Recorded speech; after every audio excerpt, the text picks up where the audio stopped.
Okay, good morning everyone and welcome to QDRC 2024. Can the junior bikes and junior dragsters, so junior bikes and junior dragsters, can you guys head around to the lanes please so we can get ready for your qualifier 1? Thank you.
Okay, Super Sedan and Top Sportsman. Super Sedan and Top Sportsman. Can you guys head around to the lanes, please, for qualifier 1, Super Sedan and Top Sportsman to the lanes.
Okay, attention in the pits. Can we get our racers back to your cars? The tractor is just doing their last lap now. So when you see the tractor come back, we'll be getting started again. So back to your cars, please, and we'll get ready to go soon.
Alrighty, attention in the pits, attention in the pits. We are chasing Modified and Modified Bike.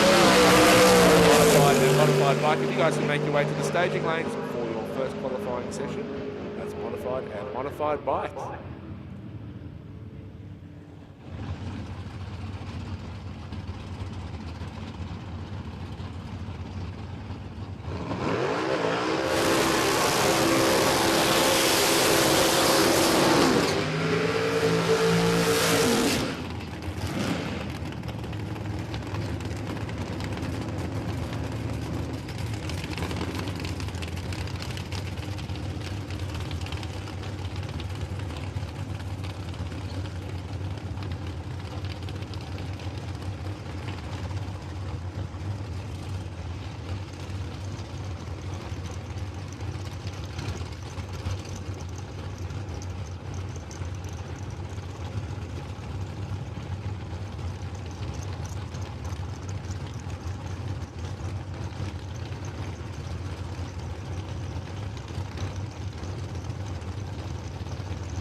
Okay, SuperComp to the lanes, please. SuperComp to the lanes.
Okay, testing, uni, come to the lanes. Testing to the lanes.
Okay, just another call for SuperComp and testing. SuperComp and testing, if you guys can get around to the lanes, please.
got another call for testing. If you want to participate in our first testing session of the day for our testing vehicles, please make your way to the staging lanes, and a call for Super Street and testing to the staging lanes, please.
All right, so just a quick call. Super Street, you guys should already be in the lanes, but we are chasing Junior Dragster, Junior Bike, and Top Sportsman. So Junior Dragster, Junior Bike, and Top Sportsman. Super Street, you guys should already be there for your second qualifying pass. Head around to the staging lanes, please.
Okay, we're just doing a call for Top Sportsman. Top Sportsman, if you can get into the lanes, please. Top Sportsman to the lanes.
You and I, we never show emotions, we just keep it down, down inside.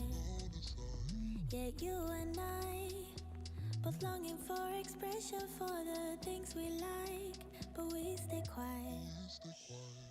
Hold me now, tell me things, tell me all about how you feel.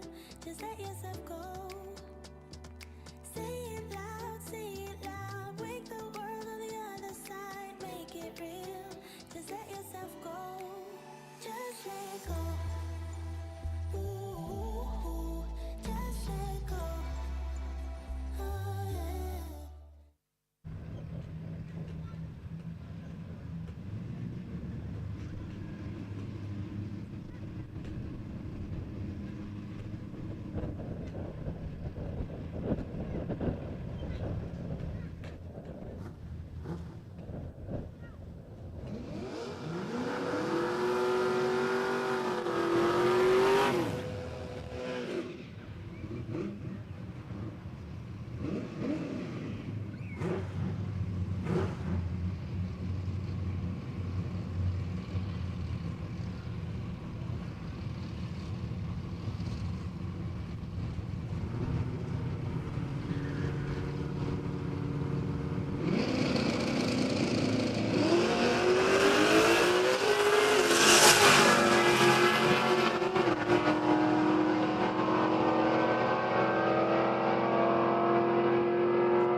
Okay, let's have a bit of fun here. Wade and I are up in the tower. Terry will be joining us a bit later.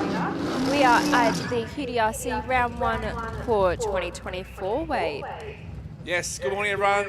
Whether you're here at Willowbank or today, we are streaming live on Facebook, on YouTube at Overtaking Lane. So wherever you're watching from, we hope you've enjoyed qualifying session number 1. We're moving into qualifying session number 2.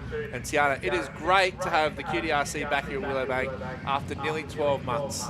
It really is. We had some great fun at International. Unfortunately, our street series last weekend got rained out, and we had all bikes day as well.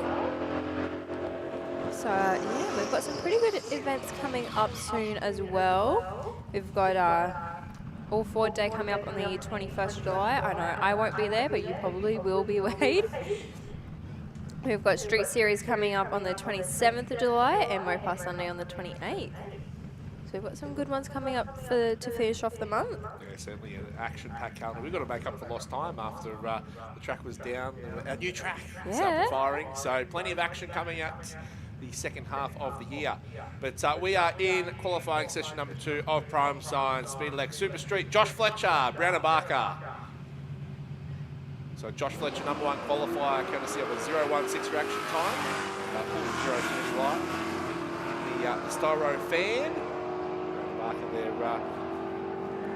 in the Hornets. We're going to go from 11.76 at 180 miles an hour. Josh Fletcher at 10.63 at 125. Yeah, as always, some great passes from those two cars.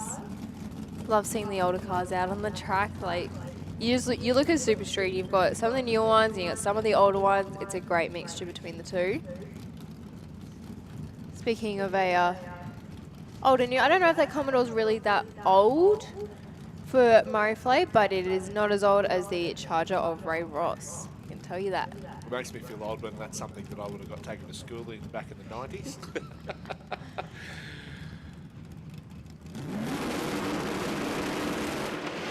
Oh, big wheels up there for Ray Ross as we're used to in the Charger. So it was a red light there for Murray Flay. But if you're not familiar with the QDRC, of course, qualifying session number 1 for our drivers is what they are qualifying off, their reaction time. So our national events, you obviously see them qualify off ET, but for QDRC, we qualify them off their reaction time. It's down to the driver in their first qualifier of the day. As we said, Josh Fletcher, number 1 qualifier in Super Streets. But we do have the reigning track champion for Super Street, True Hutton, down there in the rocket lane in the Ute, coming up against Darren Piddington, the tidy Ford Capri.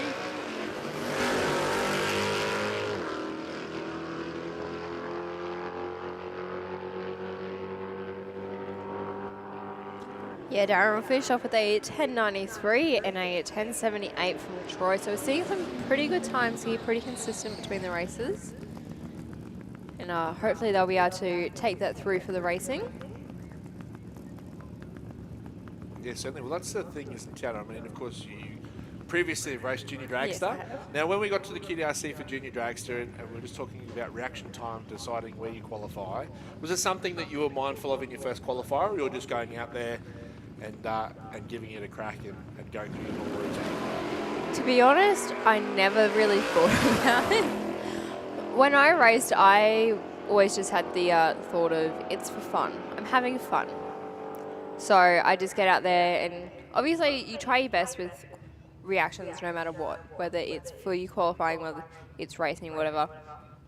You just want to try and get better and better. So you always aim for it, but yeah, no, I never actually ever considered that. My dad was the numbers and did all that. I just got in the car and drove it. You just get the fun job. Yeah. So unfortunately for Ralph Mark Kelly, they just jumped through the beam, so we'll not get a time for this pass. In the rocket lane, goes through 11.60 at 117 miles per hour, and we'll probably throw the reaction time out the door as 6.02. That's what it's qualifying. You can dust off the cobwebs. For some of our races, if they didn't compete in the Winter Nationals, if they haven't travelled abroad, it could be their first pass in 12 months. It could be, yeah, definitely.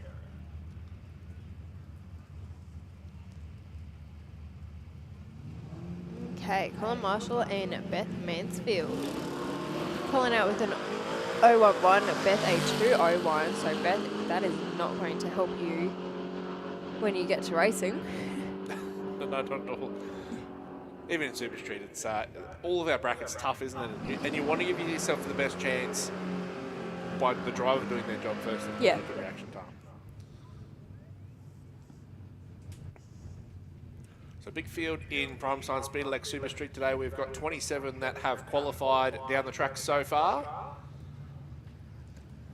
Yeah, so we've got Nicole Goldie in the speed flow lane over here, and Samantha, it's Yulton, it's spelled Yultina on our screen here, but we know Sam quite well, one of our Street Series races.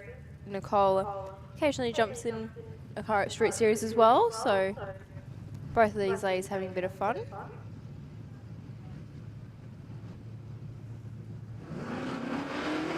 So a red for Nicole and a .308 for Sam. We know Sam can do better than that with the lights, so we'd... And Nicole as well. Yeah. She's pulled two red lights and 2 qualifiers. And goes through at 11.58, 116 miles per hour. And Samantha Yulton goes through with that at 11.42.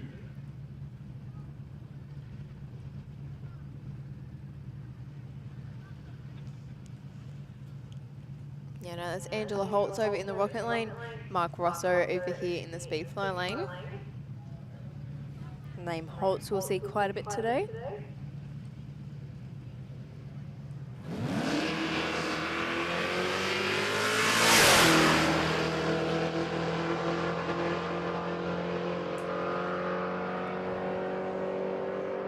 So nice light there for Angela Holtz in the Monaro, a 0.53, goes through a 10.91, 125 miles per hour. For Mark Rosso in the Camaro, an 11.57, 115 miles per hour for their second qualifying pass today. Have a look at this, the Falcon Bit of nitrous on board for the family of Carl Grady. Just around the corner at Russell. Double reds. These streeters are definitely trying the treat here.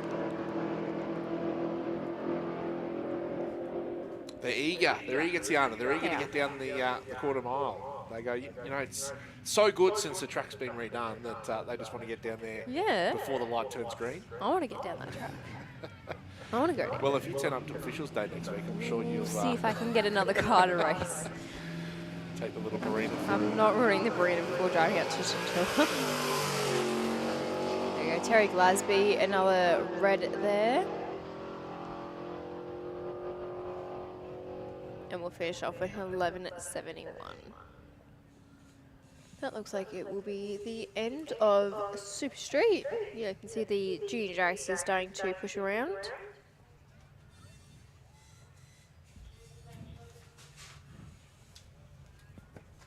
They're always two of our biggest categories here, aren't they, at QDRC, Tiana? The Super Street and Junior Dragster Brigade out in force.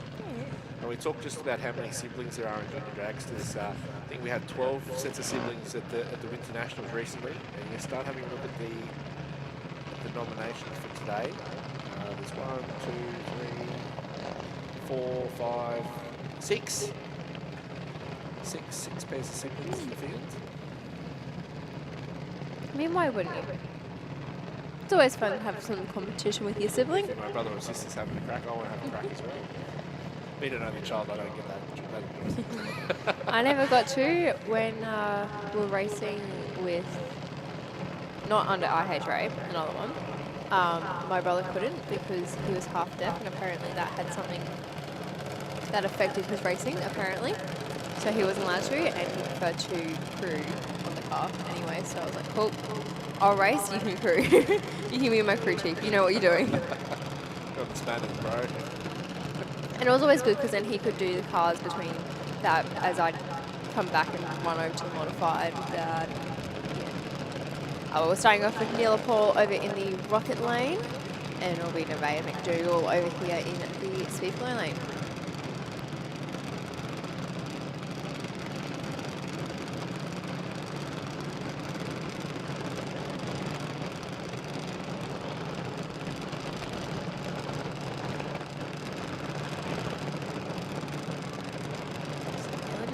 Wiggling, trying to get in.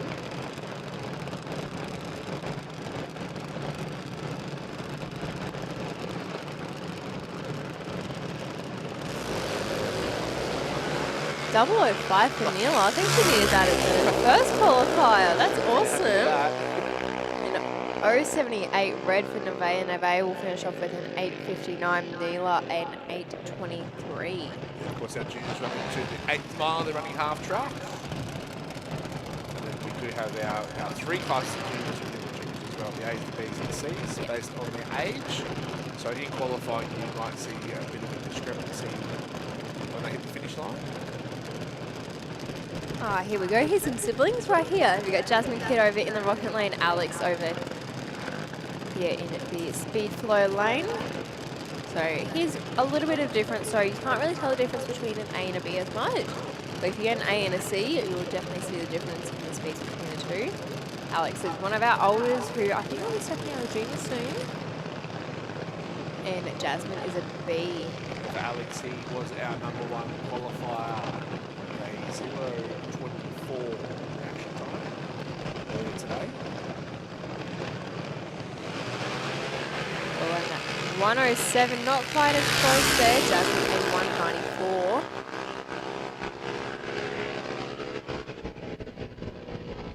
Jasmine finished off with an 8:50. Alex a 8:18.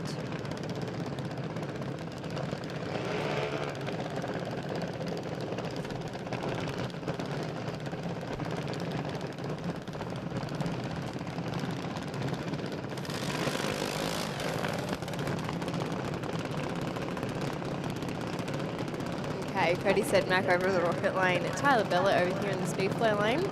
So Tyler, cousin to Alex and Jasmine that we just saw go down. The Kidd and Bellett families are very well known around the track through many different brackets. Divisions, brackets. Yep. We'll find it. Categories.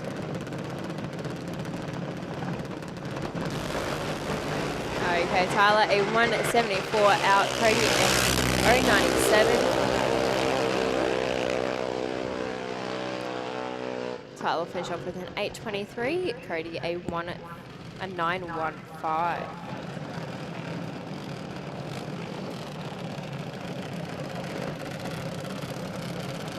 Okay, so we have Amelia right in the speed flow lane, Max Rowling over the north lane. So we didn't see Max at the Winter Nationals. Do you remember that? I remember being down the end and I'm like, who am I missing? Who's not racing? And I'm like, Max. Definitely one of our more regular races at a QDRC. Yes, and more pocket money entry. Love our juniors that have names on the side of their cars. Yep. Tiana, you had what was the name? No, Princess. Mine was Princess. I had Princess Tiana because I'm Tiana, obviously, but the car was Princess. Still to this day. It's funny, like I was looking at most of the messages I got for my birthday, and most of them were, "Happy birthday, Princess." I'm like, "Yep, you're from racing." Oh, Max, 0.34, nice slide there. In the junior, Amelia Wright, 172 goes through a 788 in the AJD at 82 miles per hour, and Max Rowling goes through an 843, 82, 788. That's a little too quick for the juniors over the 8th mile.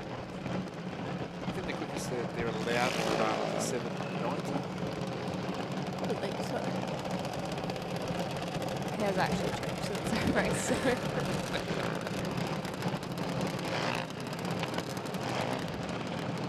So Carl Day over in the rocket lane. Paige King will be here in the speed flow lane.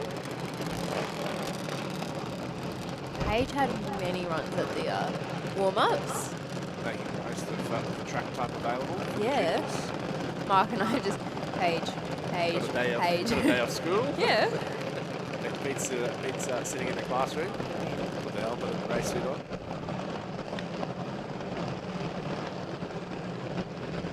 Started to get some good results at the end of last season with QDRC as well. 0-1 for Paige, red light for Kyle. Kyle finish off at 8:46 to Paige King's 8:58.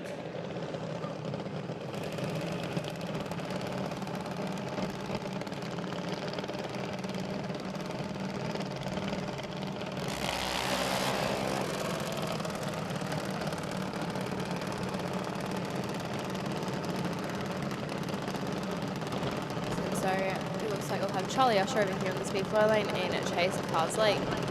Get any more local than you need, though. Don't. That's the next Sunday, though. Get a sleep in, that's for sure. Yeah. 061 for Chase and 021 for Charlie. Both good lights from those two. So Charlie finished off with an 8:35 and Chase an 8:33.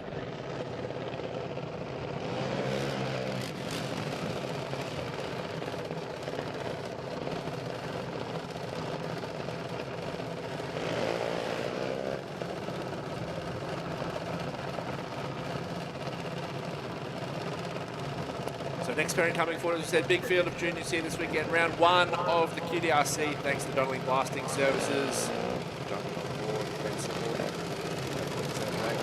Championships. James Loday back in the junior.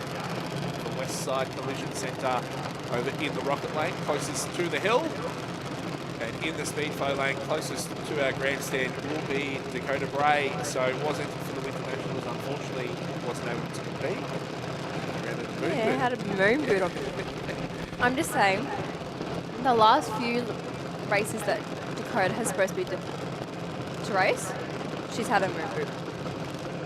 And it's not the same one every time. Not the accessory that you want to be sporting in a racetrack. No. What if you're supposed to be driving anyway? Back behind the wheel for Smith Transport today, though.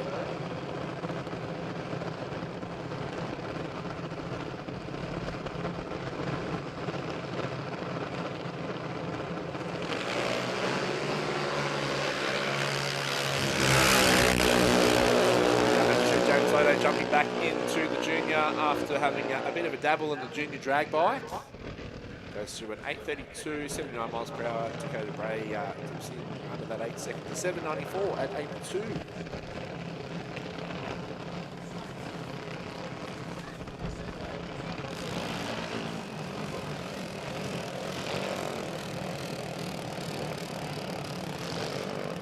Okay, Vance Prado over in the rocket lane.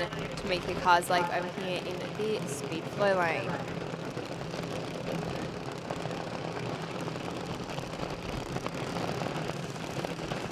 So we saw Tamika's older brother chase before in the same style car, just blue.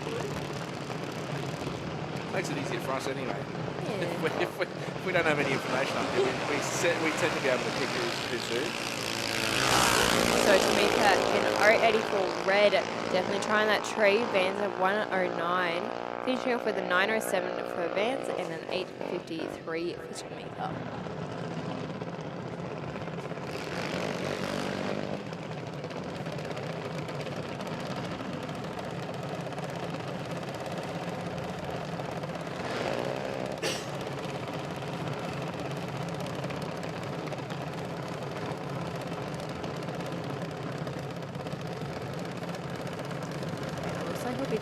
Donnelly over in the bottom lane.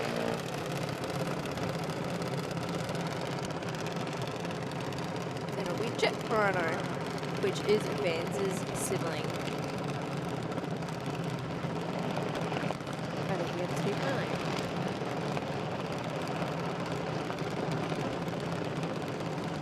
I do like the paint job on the Chrono cars, like with fish face up the front. It's definitely different. Yeah, it's been in the family for a while. Yeah. But, it always stands out on track. Oh yeah. It's ominous, doesn't it? I mean, if I was getting chased down by that, it would make me want to go pick up.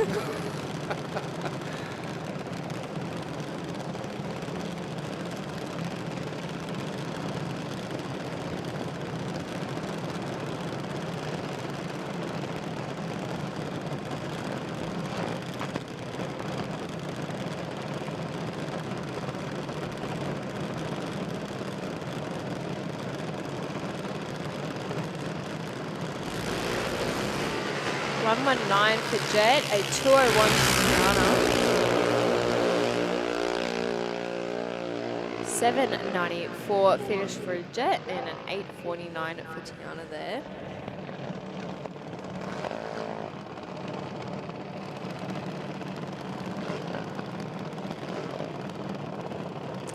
Jacob Schultz and Nixon Canuli. So Jacob, yet another sibling. Haven't seen Carl out yet, and we just saw Nixon's sister Tiana just go down. Yeah, we saw Nixon Canuli had some success at the recent Gulf Western Oils Internationals. Won a Christmas tree on a Thursday, if you don't mind. So it wasn't for the Internationals, it was a run of the final, which was supposed to be in Sydney for the event that was held a couple of weeks before. Unfortunately, they couldn't run the final, so they ran the final and qualified in the Gulf Western Oils Internationals. Yeah.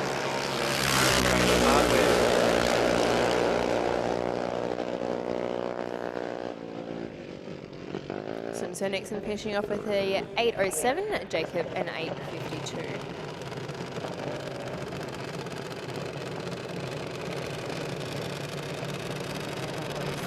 We'll be having our Ginger Ninja, well, our Mr. Carl Schultz.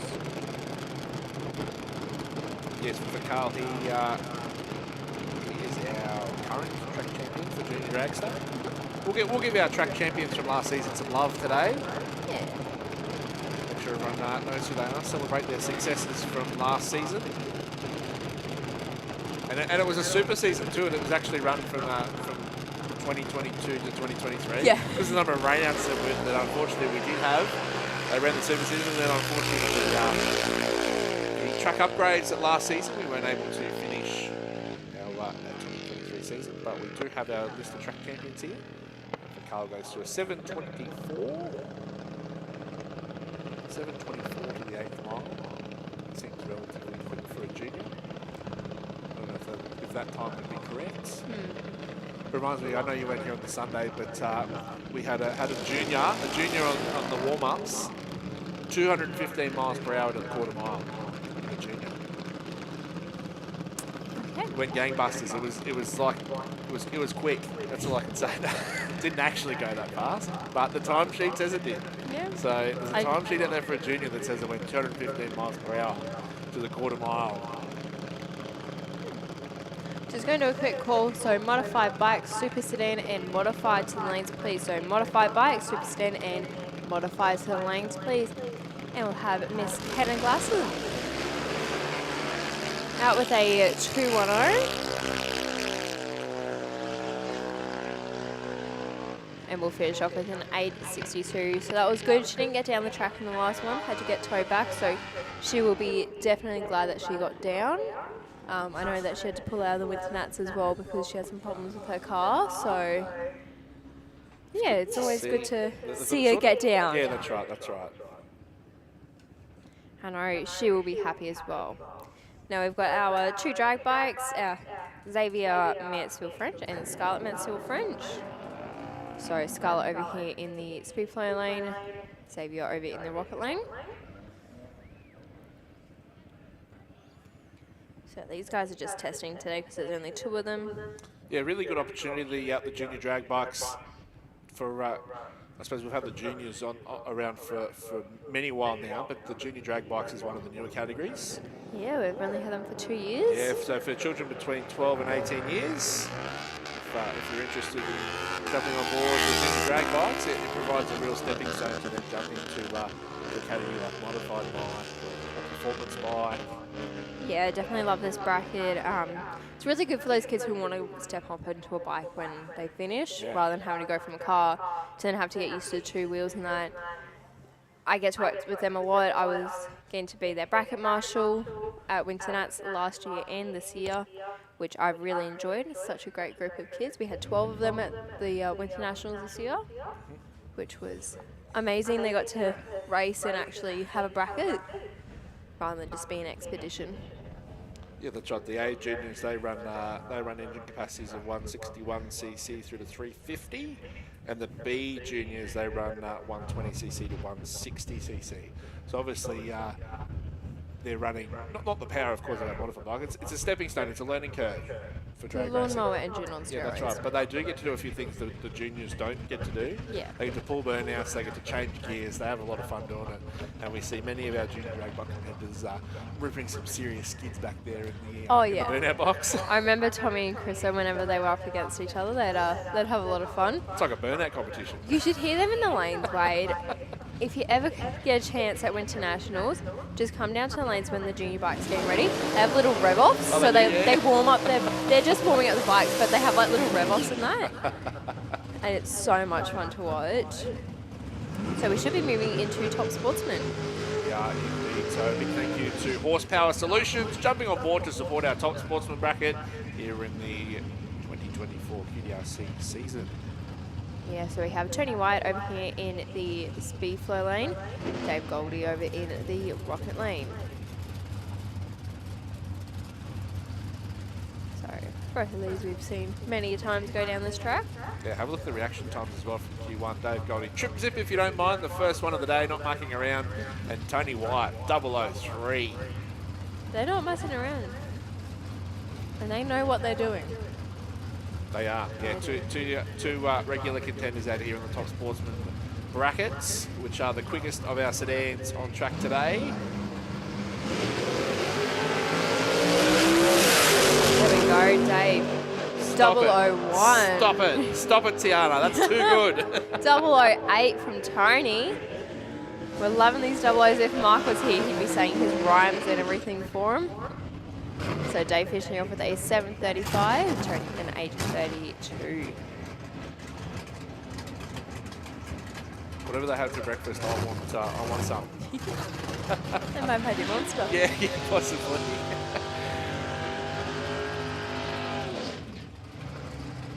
Okay, Danny Lake in the SuperFloor lane, Paul Deblain in the Rocket lane.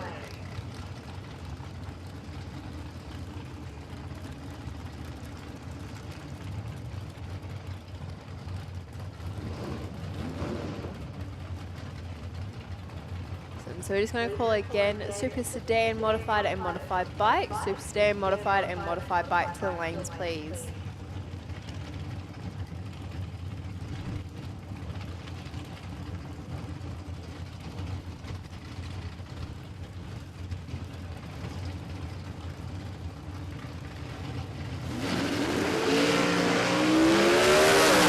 Starting out with an 015, call an 030.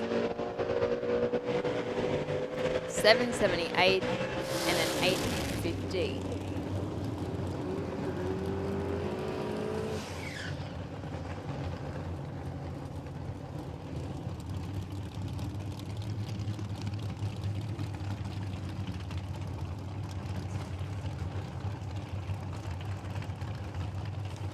So Michael Schaefer over in the rocket lane, Andrew Bracken in the speed flow lane.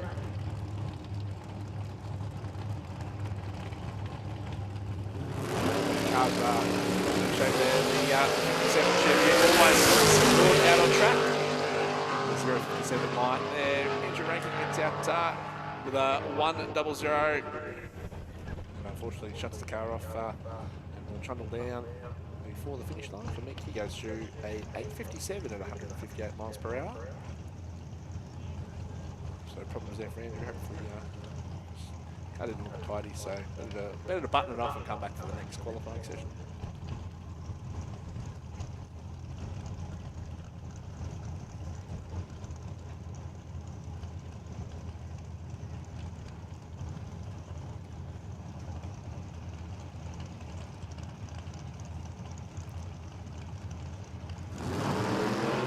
Top Sportsman, it is. It's one of those brackets here, Tiana, at Willowbank, that it doesn't always have the quantity of entries that we see in Super Street and Junior Dragster, but it's always a tough bracket. Quite often you'll see that when we start talking racing, it's a very even spread of who's had the wins throughout the day,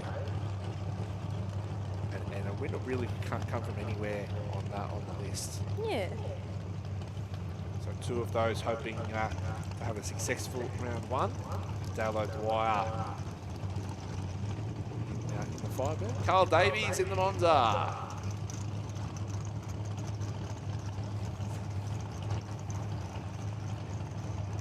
We've got 17 top sportsmen entered. Andrew Racken isn't on our entry list. So red light for Dale, matching the colour of that Firebird from Precise Automatics. Carl Davies a 178. We'll go through an 807 with a 169 miles per hour. And for Dale O'Dwyer, a 789 at 175 miles per hour. So we just need another call for Super Sedan, Modified and Modified Bike. Super Sedan, Modified Bike to the lanes.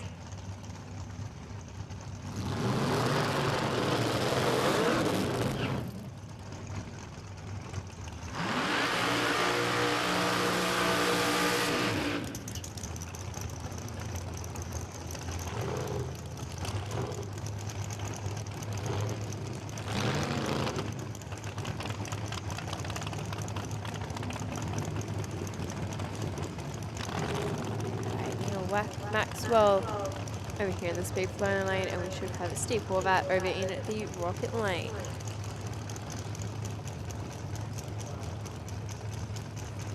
Yeah, so for Steve Horvat, they were chasing issues at the Winter Nationals, and unfortunately at the winners they couldn't get on top of it. So hopefully it's good to see them back out here this weekend.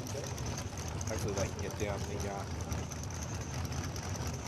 full quarter mile, the full pass. After those issues, Neil Maxwell, no such issues, had a strong showing at the Winters. Both launched well.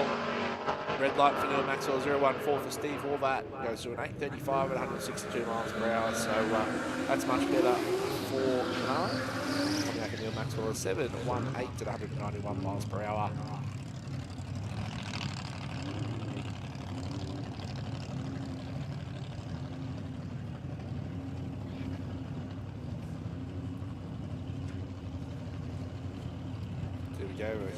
Same pairing as we had in Q1. Scotty Hoffman, William Yarwood. So Scotty Hoffman ran a 7.64 in Q1. Probably there, William Yarwood on the end of the throttle for the Supra. What's Scotty got in store? Went 188 miles per hour in Q1. Look at that, goes 190 miles per hour and goes a 7.58 in the Corolla. That's how you do top sports with Scotty Hoffman in that little wagon. It's tidy and it's quick, Tiana. It is. Just watching them get William off here.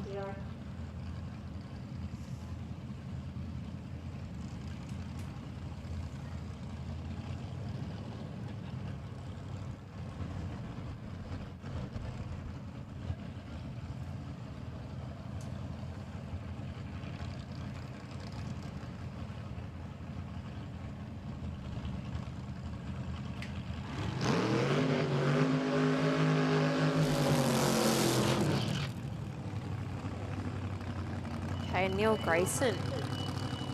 He's another Yamato.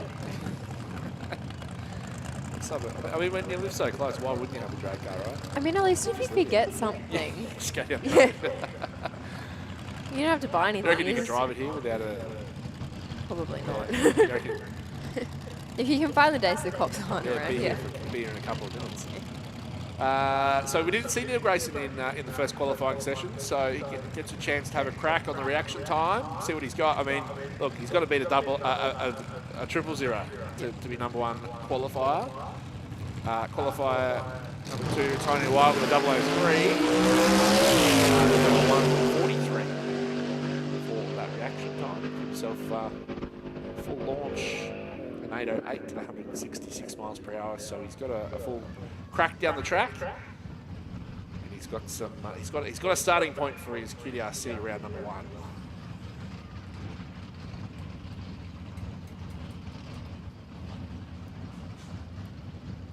That looks like it will round out qualifier #2 for our top sportsman category. We'll move on to our next category, which will be. Is that Super Sedan? It should be, yeah. Super Sedan.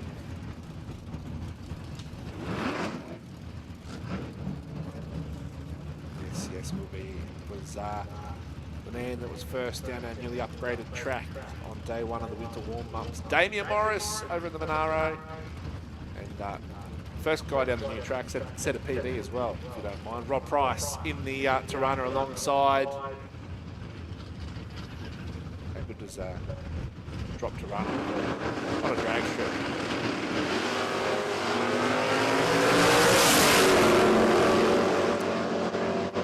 Read both sides of the racetrack. We'll turn our attention to the ETs. A 944 for Rob Price in that Tirana. Damien Morris on an goes a 982 for our first pairing qualified of Super Sedan.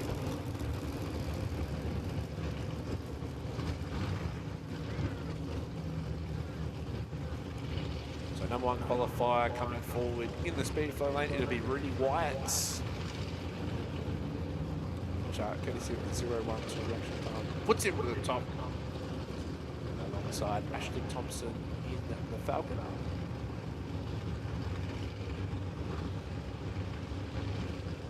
Board.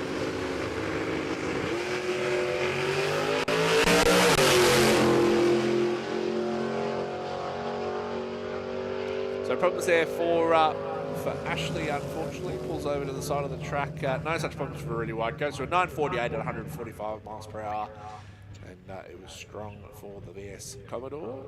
Unfortunately for Ashley, just stopped before the 3:30 timing cone.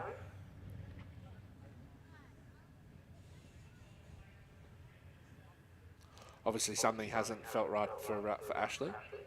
And has done the right thing, pulled over to the racetrack. Yeah. If it is leaking any sort of fluids, we don't want to send that down the whole quarter mile and then down the braking area as well.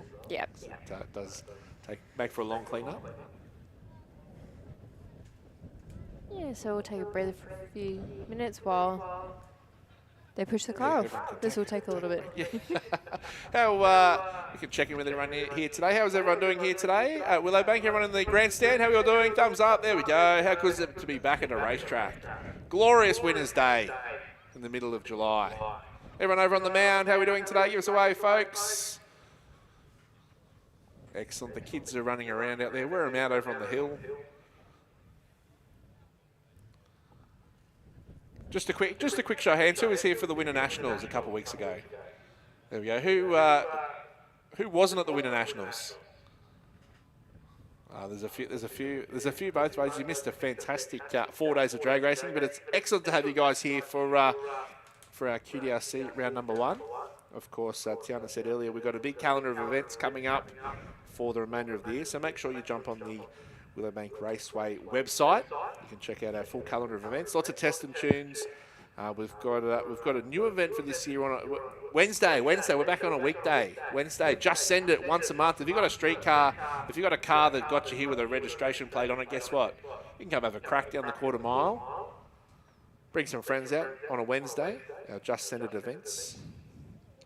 Be very exciting if you've never had a chance to have a drive down here. Bring your Barina down. Bring your Parado. Bring your Falcon, your Commodore. If you've got a Tesla or you've got an electric vehicle, bring that down as well. We don't discriminate. No. As long as it's road registered. You got a helmet. We can get you out there. All Ford Day next Sunday here. Always popular for those that like their Fords. And round 2 of Street Series here on the 27th. So if you've got a road registered vehicle and you want to participate in a series, get yourself some points and a chance to have a crack at a trophy. Come and enter Street Series 27th of this month. Mopar Sunday coming up at the end of the month as well. And then into August. Round 2 of the Queensland Drag Racing Champs on the 3rd. We've got the Nostalgia Drags on the 10th. That's always an exciting event. And then we lead into all things sport compact. Tiana, I know you like this one. It's Jamboree on the 24th and 25th of August. I will actually be out. Excellent. That's what I like to hear. I'm bringing my partner and his mates out, so won't be working, but I'll be here. That's the way we like it. It's all things sports compact, 4 cylinders, rotaries. It's exciting. It's exciting and it's fast, and it'll be here at Willowbank Raceway. All the oil downs, all the breakdowns. Oh, there's enough going around on the track at least during the event that when there are the oil downs and the breakdowns and the waiting, you can go and watch something. You can go and have a look at the show and shine. There's the Babe comp and all that. So yeah, and that's the thing with Jamboree. It's not just the on-track action. There's a lot of off-track action as well. It's a real festival. It's a real atmosphere. Now. It is a good meet. It is a good meet. We, as you said, we do get the shows at the back there, the show and shine. We get the sound off. There is there's plenty happening here for our Jamboree event. Always a big one that's here at the end of August, and then we head into September. Again, we've got the QDRC, more tests and tunes, Street Series. The end of September, though, we've got Kenda. Kenda's back here. Our radial 8th mile events, always hugely popular, and always another good event here at Willowbank. So yeah, big calendar events. Check it out on the website. But we do appreciate you guys joining us here, whether you're at the track or today live on YouTube. With overtaking lanes, so wherever you're tuning in from, we do hope you're enjoying your day and what QDRC has to offer. So a good opportunity to top up the esky, take yourselves a quick break, and I'm sure we'll be back very shortly with more of qualifying session number 2 of Super Sedan.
All right, and we are back underway with qualifying session number 2 of Super Sedan. Big thank you to Willowbank track crew for clearing the track. And just a quick call for SuperComp. We need SuperComp in the staging lanes, please. That is SuperComp to the staging lanes. Kirsten Coulston, 005 red. And finish off 11:34 at 133 miles per hour. For Judy Pickus goes through with a 9:45 in the Big Val at 144 miles per hour.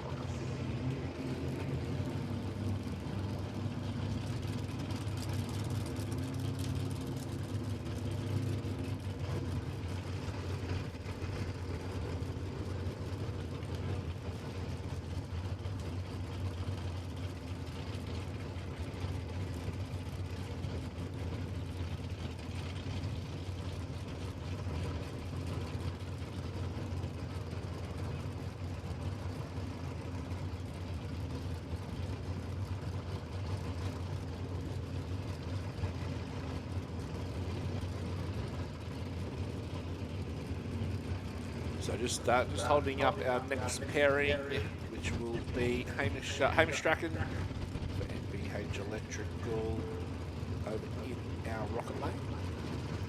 Coming and in the Tirana, Gary Clark coming forward for Downs Automotive Services. It's one of those cars that we see a lot of out at Willowbank. Gary's been campaigning out the Tirana for quite a while.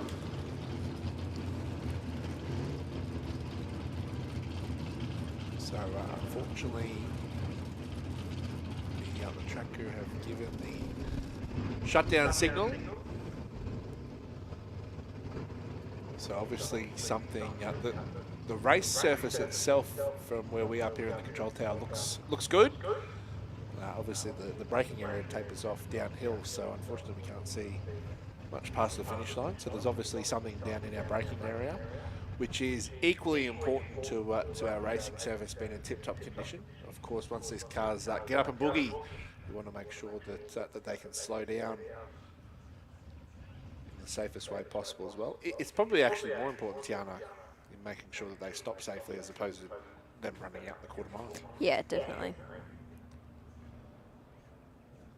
So we'll just have another quick break. I'm sure our track crew will be hard at work. And we will be back shortly to resume qualifying session number 2 of Super Sedan.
I'm thinking back on all those times when I felt closed off from all that I could become, eager but too scared to climb. Wanted to please my friends, but it felt like the end of myself. I was shut down and all drained out. I was lost, so I had to change.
And let's give this another go.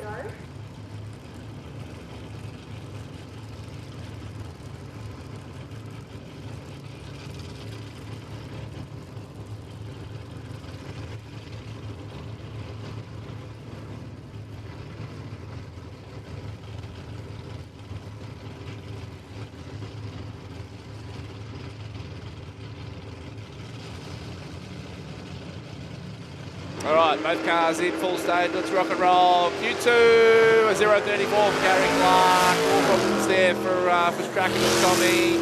A little bit out of shape. There's a little bit of puff of smoke, and it was all happening.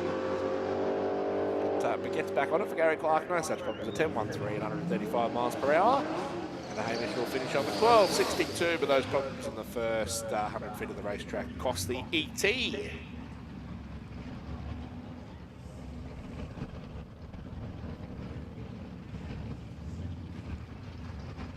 Darren McDonald over here in the speed flow lane. Nathan Peters over in the rocket lane.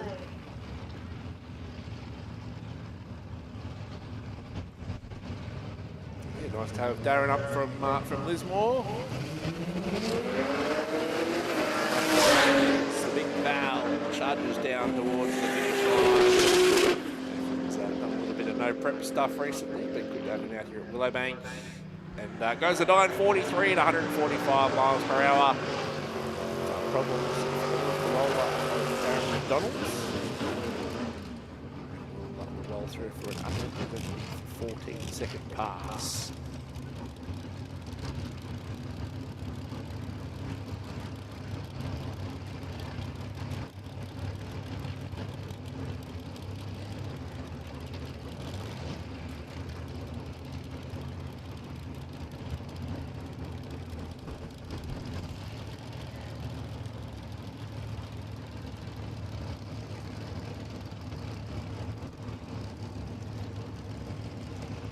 Mitchell Bauer in the speed flow lane. It's Sam Fingal in the rocket lane. Oh, there's it. Do you reckon you could fit a baby seat in a Dodge Neon? Only got 2 doors. Won't fit in the back.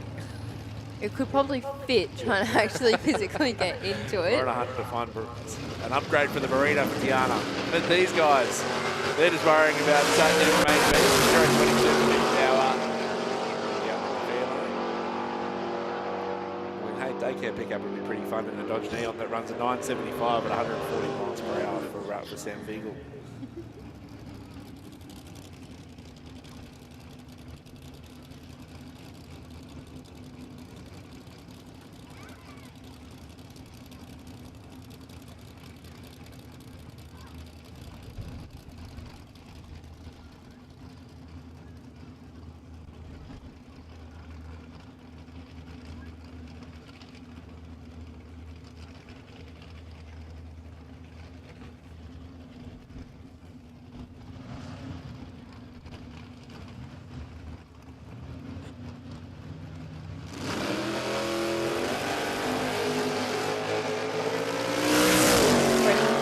With an 0.21.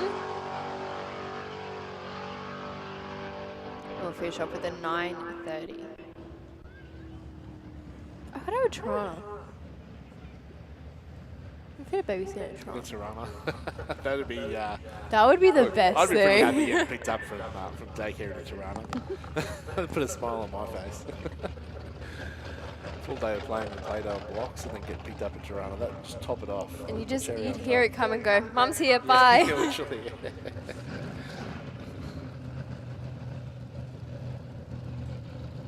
King of the playground.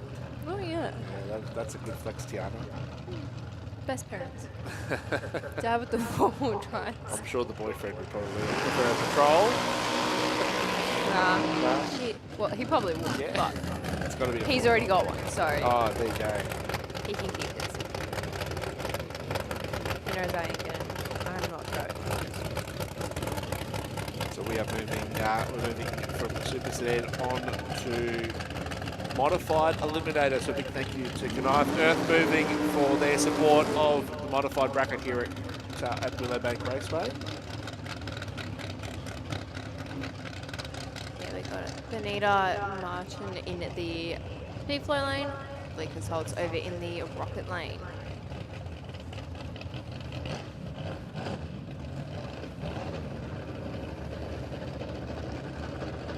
So Lucas over in the yellow alternate. I mean, what more can you say about Lucas in the last 18 months? I mean, last QDR season he made five finals. Yep.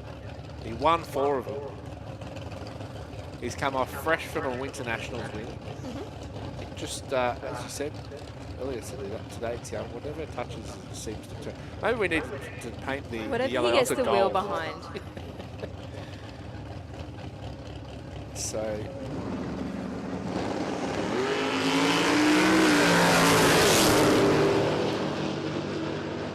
Lucas an 013, Benita a 055. Finishing off the 761 for Benita and a 907 for Lucas. It's not the quickest field in modified, the ultimate of Lucas. It runs 9 seconds, but it just goes from A to B consistently. He has the same routine every race, regardless of it. I mean, he's most likely leaving first, so he's going to be chased down. Hey, But he my just dad, has the same routine in every race. my dad won the Australian Championship with the slowest car in Australia in modified. So it just shows you don't have to be fastest to win. It's it. It's about consistency for our sportsman brackets. You want to pull it on as well. Oh, yeah. That's Although the Dad was first- never allowed to pull a triple O. He wasn't. Because he blew up an engine. He did a triple O twice in his whole modified career. Both times he blew up an engine. Oh, that's not a good So open, yeah, is it? one of them was in person. So when you see that come up on the board, you get worried. Oh yeah, Yeah. that was just in the modified. So Double now O that one's he's in- okay. Double O one's Oh, fine. yeah. Just not a 000. Yeah. Yeah. All right, Chris Reed down to the Roadstar. Nicholas Gallier, the beautiful looking dragster for a round sheet medal.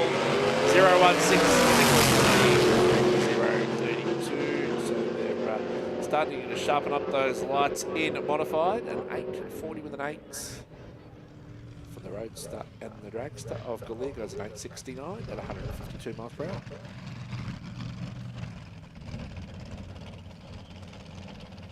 Yeah, Galea, one of our Umanchos.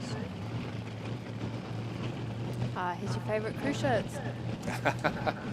I just like it because I've got a collection of Hawaiian shirts at home. They look they're easy to maintain. Maybe next QDRC we all wear Hawaiian shirts. Hawaiian shirts. Should have a Hawaiian shirt there. It's not. Mine don't hide in the back of the cupboard. They get their regular appearances. Oh yeah, so yeah, same. Mine, my drawer has, I've got 2 shirts. The bottom one is Hawaiian shirts, racing shirts, long sleeve shirts. Got all the important ones.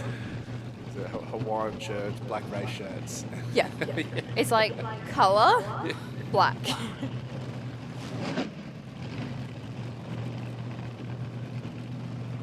Okay, and we'll see Brett Funnell over in the rocket lane. Brett Funnell actually one of the slowest now fields with modified.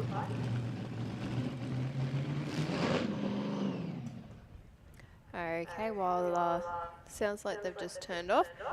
Super Street, you need to get to the lanes, please. Super Street to the lanes.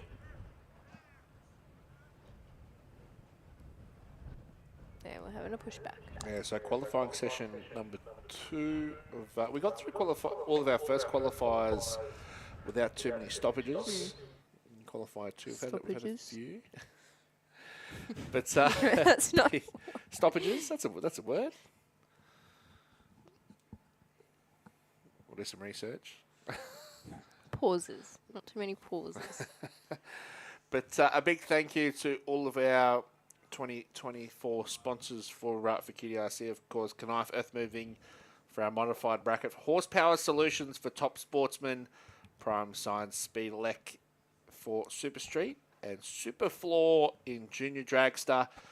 And our QDRC main sponsor for 2024 is Donnelly Blasting Services.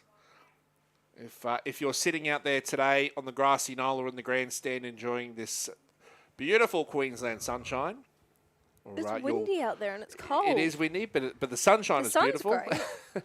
Or you're watching at home on Overtaking Lane. We do hope you're enjoying round 1 of the 2024 QDRC Championship. If you have a business out there and you're looking to get involved in maybe sponsoring one of our other brackets, or looking in getting involved as a sponsor out here at Willowbank, make sure you get in touch with the Willowbank team in the office, and I'm sure they'll be able to help you out. We do have our street series as well, of course. If you want to sponsor one of those brackets, but I'm sure the team will be able to help you out to get your name out here at Willowbank.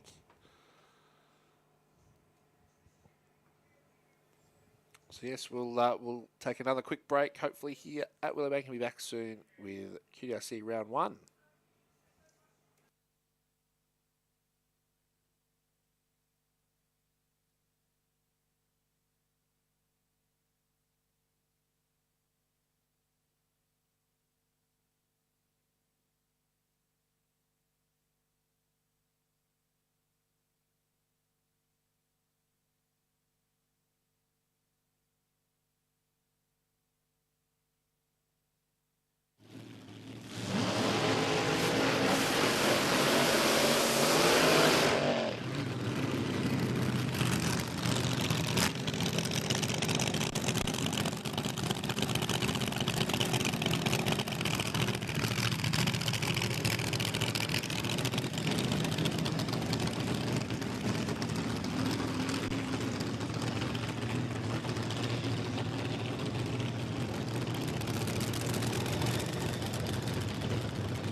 I think I had a nap in that break that way. As we said before, we've got Gary Cameron over here on the speedflow lane, Brett Farnell over in the rocket lane. I just hope no one took like a bathroom break and they go, they're fired up again, I've got to get back. Don't want to miss any of this this action. But Brett Farnell, though, in the front engine dragster, he won a Gold Christmas tree down in Sydney recently at a national event. Gary Cameron usually campaigning in SuperCharged Outlaws, turns the noise up a little bit. Definitely a better run for Gary there. Straight, didn't go into the line. Didn't have to get off it by the sounds of it. How fast is it altered on a Saturday? It's 697 fast at 160 with 196 miles per hour. Brett Farnell goes the 819, 159. Sharp like there for Brett too. See that, a 005. Nice work.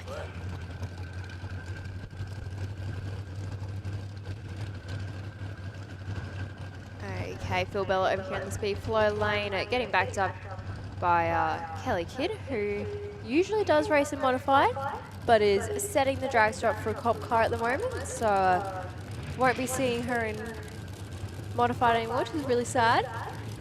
And John Monroe over in the rocket lane in the altered. Black altered. Black first white. No, Wade. No. I know your thought process. No. My thought process is however you choose to get down to Modified, whether it be a rear engine dragster or a front engine altered.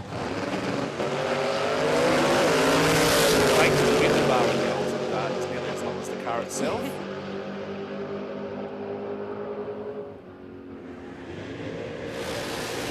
So no 1.5 there for John Munro in that altered. And the dragster for the belt goes through 796 to 169 miles per hour. Okay, Andrew Pinkstone, as we all know, Mr. Pinky in the speed flow lane in the dragster with the Pink Panther on the side. How many times can we say pink today? Wade. Peter Azalea in the rocket lane in the blue altered.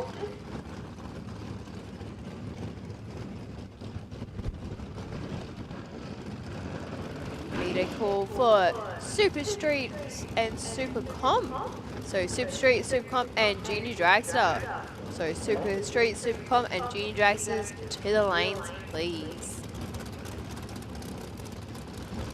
I wish that someone could just decide what it wanted to do. Today is going to be Sunny? sun off, sun on. Yeah. Wax on, wax off. Anyway, Back on track, 0.49. Bouncy ride. How's that? Goes a 001, but it's red. Kingston will run through a 7.47. 8 to the tick up there. 8.56, as he said. Fucking cool. I think Peter might need to change his underwear after that one. Went to a wheel stand, and when he came down, it brought the back up and just bounced. Had his hands full. Trying to just make sure that thing just didn't go touch a wall or anything. Straight. Okay, Rodney McCauley over here in the rocket lane. Looks like he'll be finishing out our modifieds.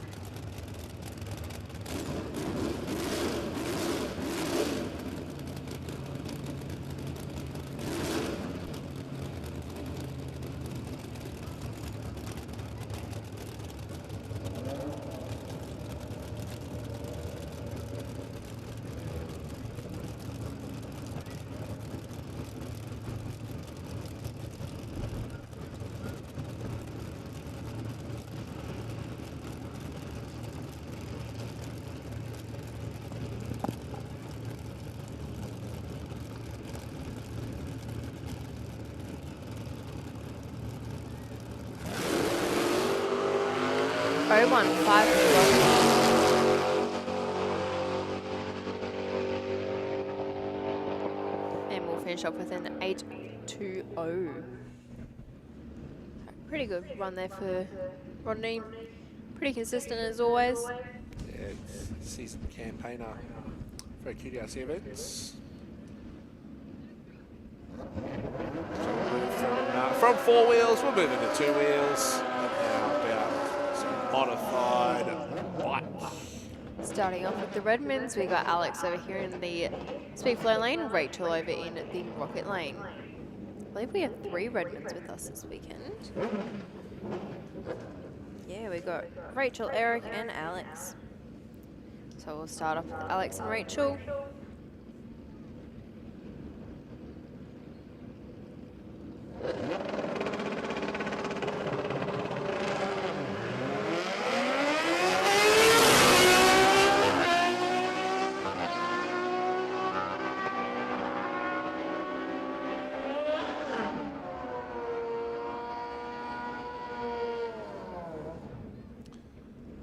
Alex Redmond at 984, 147 miles per hour. Rachel Redmond goes through at 11.23, 120 miles per hour there for our first pairing qualified of modified bike. Suzuki's leading the way in that pairing. So the third of the Redmonds here this weekend will be Eric up against Rebecca Marsden on the Honda.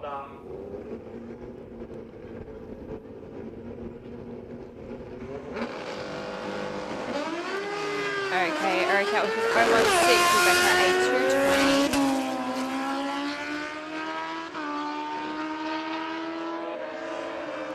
Eric finished up with a 10.03, Rebecca an 11.19.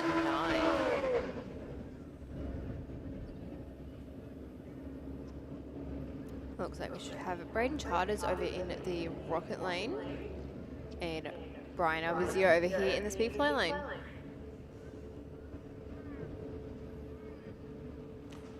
Yeah, for Brian, this new bike of his, the replica of the Goose bike from Mad Max. Won the Winter Nationals, 100 mile per hour PB at 153 miles per hour. Let's see what he's got here. Oh, look at the mile per hour, 155 miles per hour, and 882 for Brian Albizio. And for Braden Charters goes at 1068 at 142 miles per hour.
All right, next pairing in modified bike. We've got Jason Clark in on the Hayabusa, Ryan DeRue on the Kawasaki for Rhino Motorcycles. Oh, look at that. He's got a few different beasts in the garage, does Ryan, but today it's the bike stretching the legs. Pretty handy on the reaction time, 0.75. Jason Clark at a 2.02 on the lights. And they'll finish off at 9.34. 157 miles per hour for Jason, and Ryan DeRue at 9.66. Here we go. Here's two quite often races. We've got Mark Gordon over here in the speed flow lane, Mr. Pink Bits, and Tammy Goldthorpe over in the rocket lane. Got Dennis Ryan and Tommy behind her.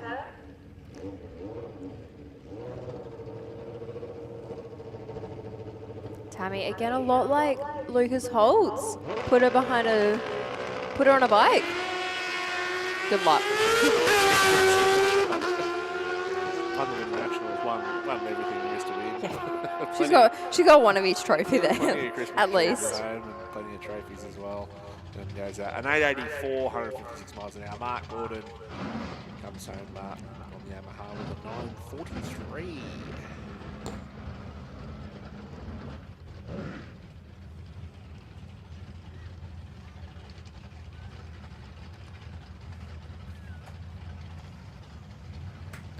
Looks like we should be moving into SuperComp. I don't think that looks like a SuperComp car to me, but probably is. Yeah, looks like Ian Pimble over there. Rocket Lane, Rahim Tar. So a pair of Fords on the line, and of course SuperComp Group 2. So it's performance category. So they will be racing against the. We'll get confirmation on what they're when it comes to racing, but they're usually racing against an index or a national record. So a lot of different categories, a lot of different rules based on engine combination, chassis style, weights, of course.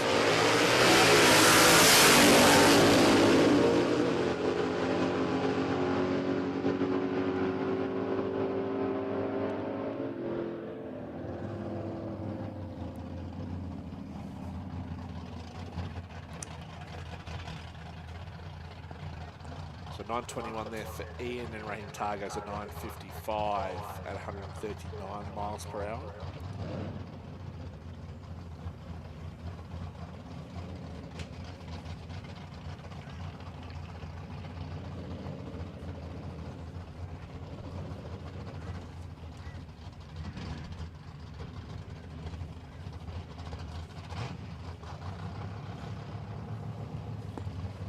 Yeah, a lot of different classes in the performance brackets. It really is an engineer's class. You want to get lots of burnout there from Mark Sugars over in the rocket lane. And Chris Sankey in the ultimate. You want to get us running on that index or national record. Can run under that time. And of course, it can hurt you next time out because that will lower that record.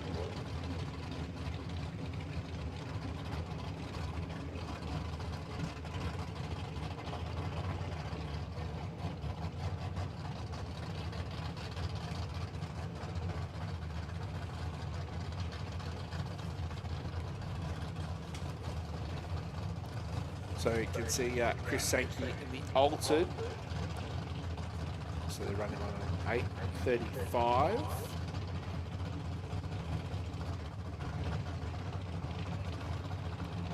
He ran an 8.00 earlier today in the first qualifier, so he finds himself qualified number 3. He's over 3/10 under that. Mark Sugars, he ran a 12.2 earlier today, and this looks to be an improvement for the Falcon, and it is a 9.85 on that 9.12, 138 miles per hour. So problems there for Sankey, and he'll button it off. So he gets the data for probably the launch, even though it was 19-second reaction time. You don't want to waste any runs you get out there. You want to at least get some sort of data, which she did for the start. So number 1 qualifier, currently Josh Schluter, who is 7/10 under the index is running 866. Rahim Tar, number 2. We just saw Chris Sankey's number 3, but won't improve. Ian Pimble and Mark Sugar's rounding out the 5-car field here in SuperComp.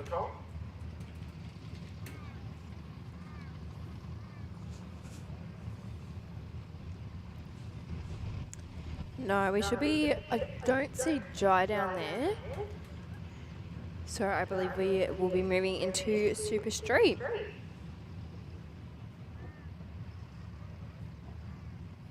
Looks like there's Jenny down there in the rocket lane.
All right, and it will be Prime Science Speed Elec Super Street coming forward. Their 3rd and final qualifier. Next time we see them on track will be for round 1 of racing. So final chance to dial the car in and look for that consistency. Look to narrow that spread that you've got across the 3 qualifiers. Short task is 0.69 or 1.28 for Jenny Ashen, who finishes off at 11.12. And the pre of Sean Task is 10.84 at 121 miles per hour.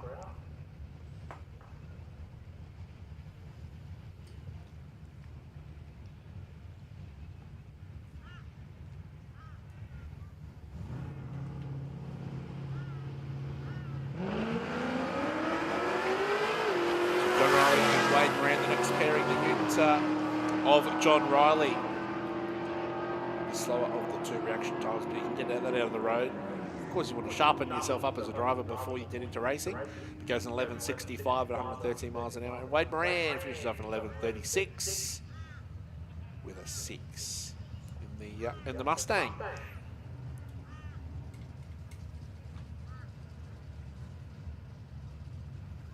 Someone that will want to sharpen up the tree. 2 red lights this morning for Nicole Goldie over in the Rocket Lane. And the Falcon Murray Flay in the Commodore from down on the Gold Coast.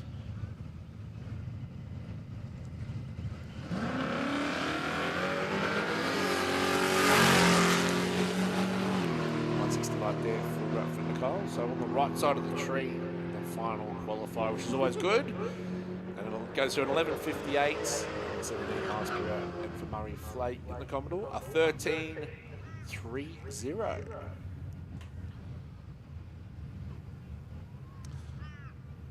You were talking about the wind earlier as well, Tiana. You can see there after the burnout, that smoke just making its own way down the quarter mile. Let's see if they can race it. We're giving them a head start. Yeah. So tailwind for these guys today. For now. For now.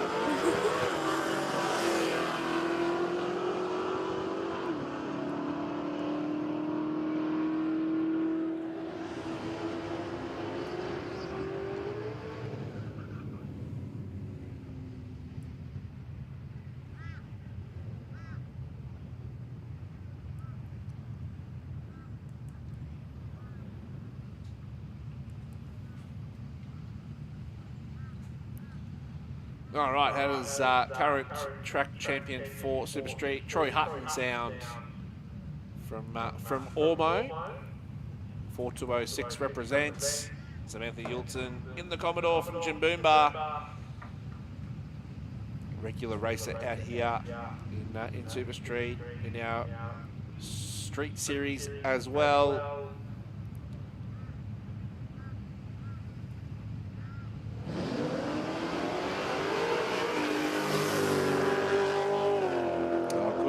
Good strong lights both sides. A 019 for Troy, a 038 for Sam. Finish off at 11:44 for Samantha, and Troy Hutton goes at 10:78 at 123 miles per hour.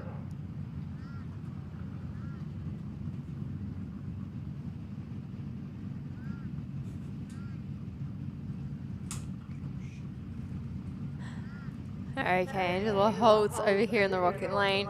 Beth Mansfield French in the rocket lane. And a 001 red alongside of the tree there. An 022 for Beth. Beth will finish off with an 11.67 and with a 10.93. Just thinking back to the first two qualifiers we had at Super Street this morning, just how many red lights we've seen. They're eager to get going, they're eager to get down there.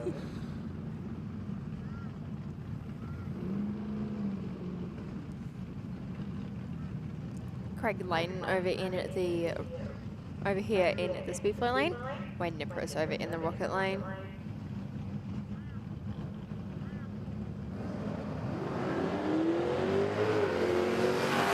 .079 for Wayne and .083 for Craig.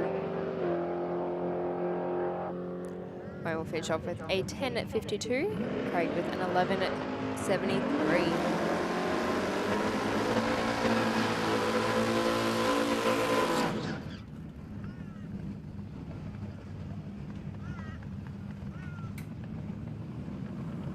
We're going to keep moving through in Super Street. Biggest bracket here today for QDRC round number 1.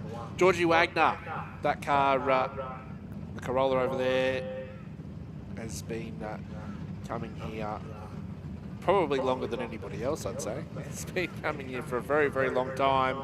And for Ray Ross in the Charger, watch for the wheels up. For Ray, right on cue, 156.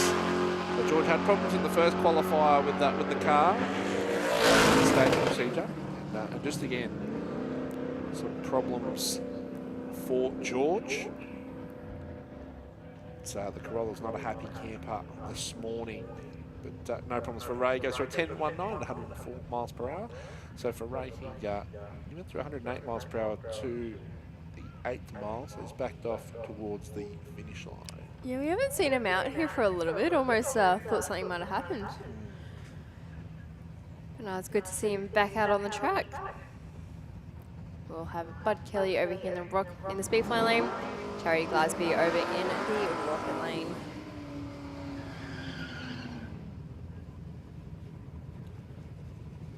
So Terry's in the fair lane, over in the far lane. Would be a cute. I see if we didn't get one of those out. Oh, Not yeah. the car that you'd expect, but it happened. Bud Kelly in a HQ Premier. I know you wanted a Tirana to take the little one to take it, but surely a HQ. It's got 4 doors. It's got 4 doors. I mean, as long as it's not full. And if you're Bud Kelly, you're chopping a 032 light, so pretty handy. 11.25, 170 miles per hour for Terry in that that big fair lane. It gets up and boogies at 11.69 to 112 miles per hour.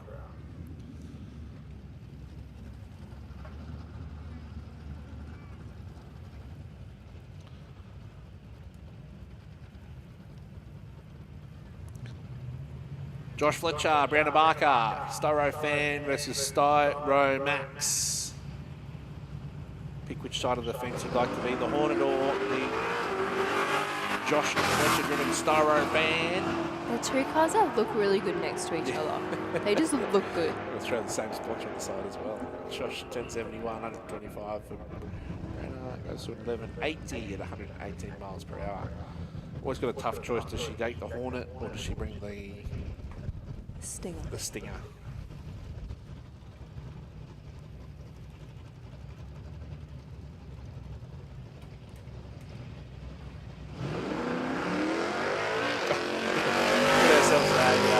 Heads up fair dinkum drag racer for in racing. 0.59 light both sides of the racetrack. Darren Piddington, Mark Rosso. Goes from 10.92 and 11.59 respectively for Piddington and Rosso there. But hey, if that was drag racing, first to the finish line without going under your dial in, simple as that. Oh yeah.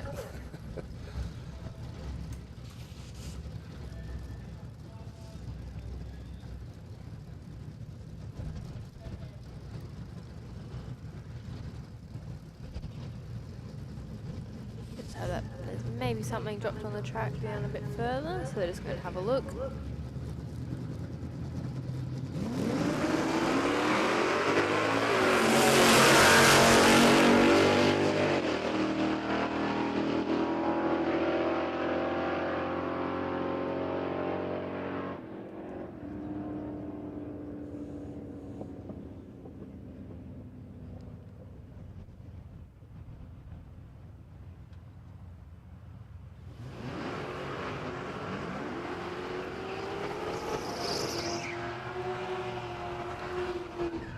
Terry Mansfield French over here in the speed flow lane in the Falcon. Travis Greaves in the rocket lane in a Falcon. You can have this one. It's all yours. It's all yours. Oh, how cool is the wagon though of Terry? It's very cool indeed. Red cars go faster, they say. Let's find out. A 009 to a 028 lights. Like the Sedan's going to do it though. We'll get there at 10.54, 127 miles per hour. And Terry Mansfield French, all the ones, and 11.111 at 119 miles per hour. Yeah, just need to do a quick call for Modified and Super Sedan. Modified and Super Sedan, if you guys could head to the lanes, please. Ready for your Q3.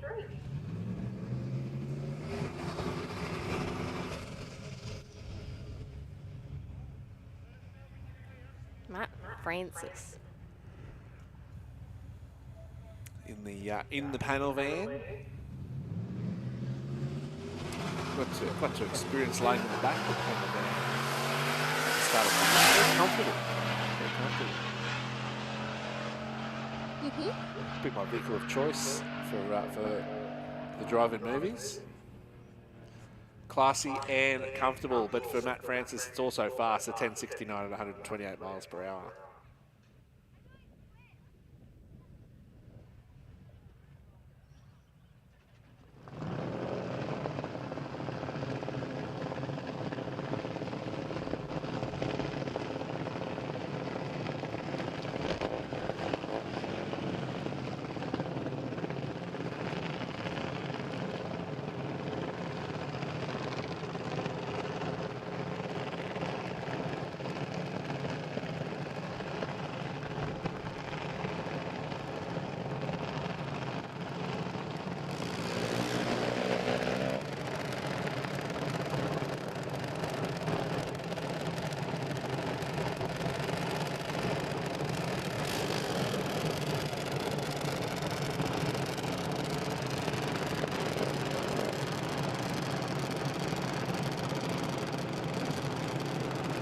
Okay, Junior Dragsters qualifier 3, so the last one before they get around to racing. The Ginger Ninja up against Nixon Cannuli.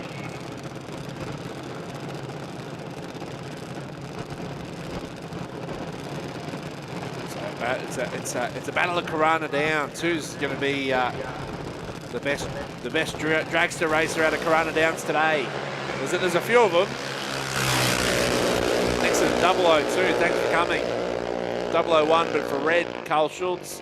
They'll finish off a 792 and an 801 for Nixon to the 8 mile per hour junior dragsters. Juniors are on the ball with the lights today. They're cutting some fine lights, Diana. It's going to be tough come racing. I think they're giving all the adults to run for their money. And the thing is as well, like these guys aren't running any fancy electronics. It's just put your foot on the throttle, car takes off, reaction time comes up on the board. 3 things in a junior dragster: the gas, the brake, and the shutter switch.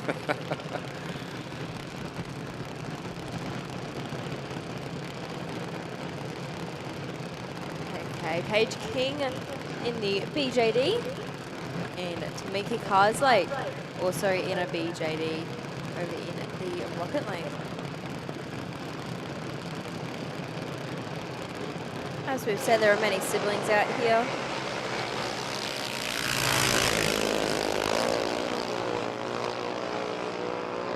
Six lots of siblings, 7. Yeah, Tamika Carslake just showing us how it's done again with the reaction time. 004.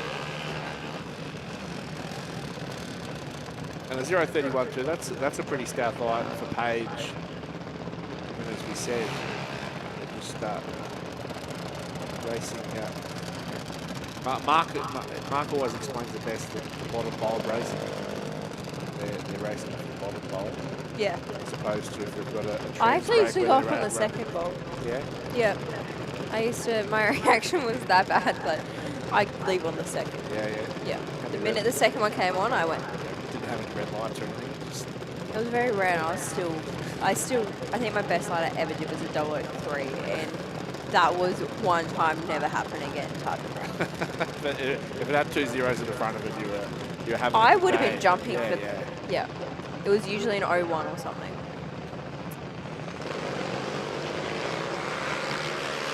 Jasmine hit out with a 129, or a 329, and Cody a 074, finishing off with a 918, Jasmine an 844.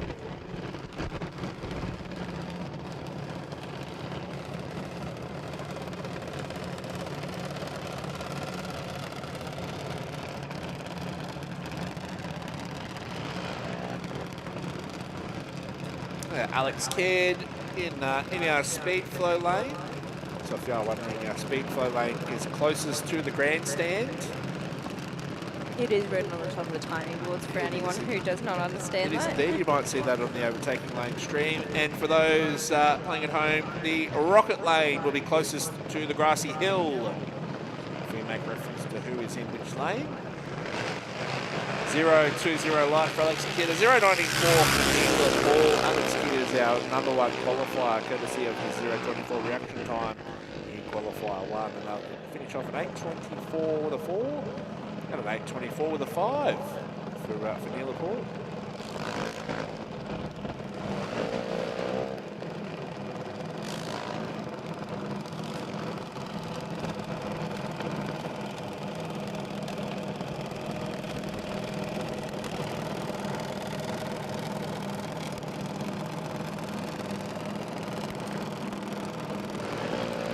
Our junior ninja. Jacob didn't want to be ginger when he first started racing. We were like, are you going to be ginger ninja? And he goes, no. So he's junior ninja. That's Over in the rocket lane, and Dakota with the fluoro pink. Can't get any brighter. Marcus Dick, the fluoro colours in race cars always looks good, stands out. It's like Gary Phillips's altered. Yeah, the retro livery. I said that he only needed a Sharpie and a highlighter to fix it if he scratches it.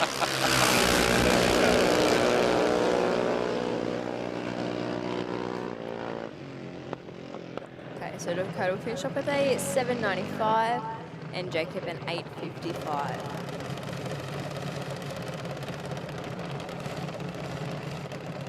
Yana Canuli over in the rocket lane.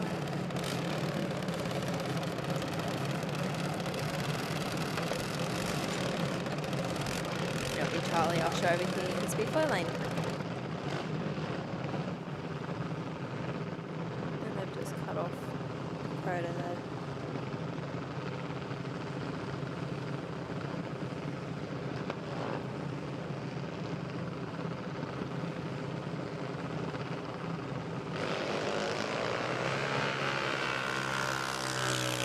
Charlie will have the solo down, out with an 0.90 red, which is okay being in a qualifier.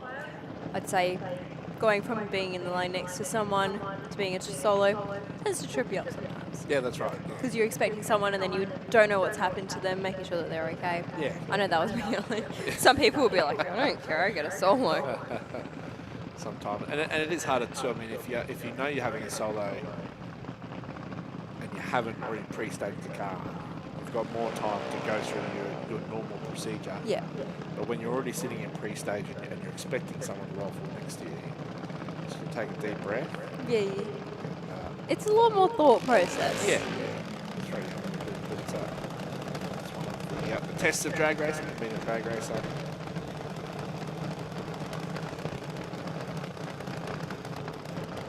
Vans, Pirano down in the speedflow lane, the bright purple, yellow flames, the angry Pirano on the front of the car. Then they're right over in the rocket lane. It's an auto. Vans coming off a Winter Nationals final.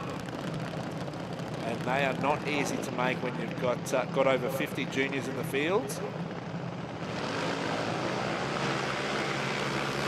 And an 0.25, nearly a 1.02. Nearly will finish up the 7.97, Vans a 9.08.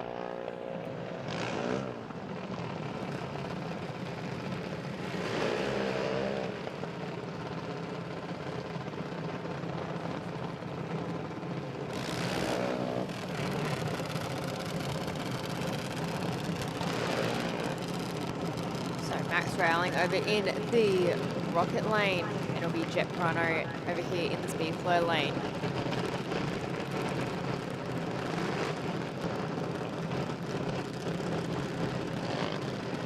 More pocket money always would have been good as a kid.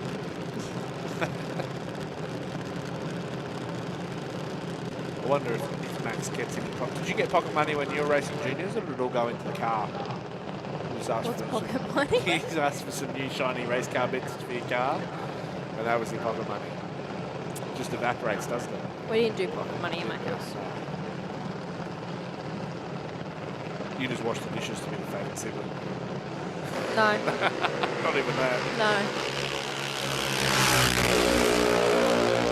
We just did because we were told to.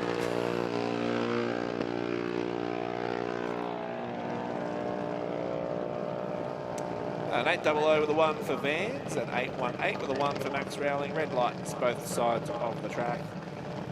That is their third and final qualifier done. They can go back, crunch all the numbers, put a dial in on the board and come back and do it all again. Later this afternoon.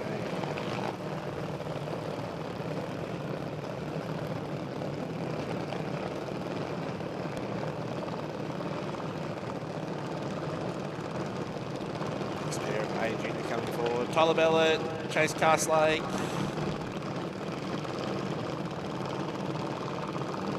Two families that are heavily involved in drag. Two of our drag racing families out here at Willowbank involved in a number of categories. From juniors,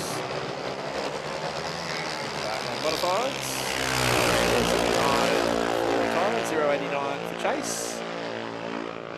Would have been a pretty close race. That one, an 8.26.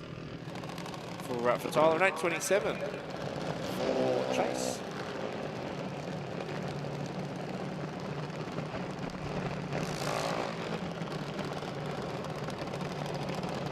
So Kyle Day over in the rocket lane. James Loday over here in the speedflow lane. James Loday having stepped off the bike for a bit. And raced junior bikes for a while, raced to the Winters. Yeah, and he's been a track champion in the Dragster as well. So even though he's been out of the junior for a while, it'll be interesting to find out how difficult that is when you're jumping from one to another. Well, one meet he actually raced them both. That was an experience to watch.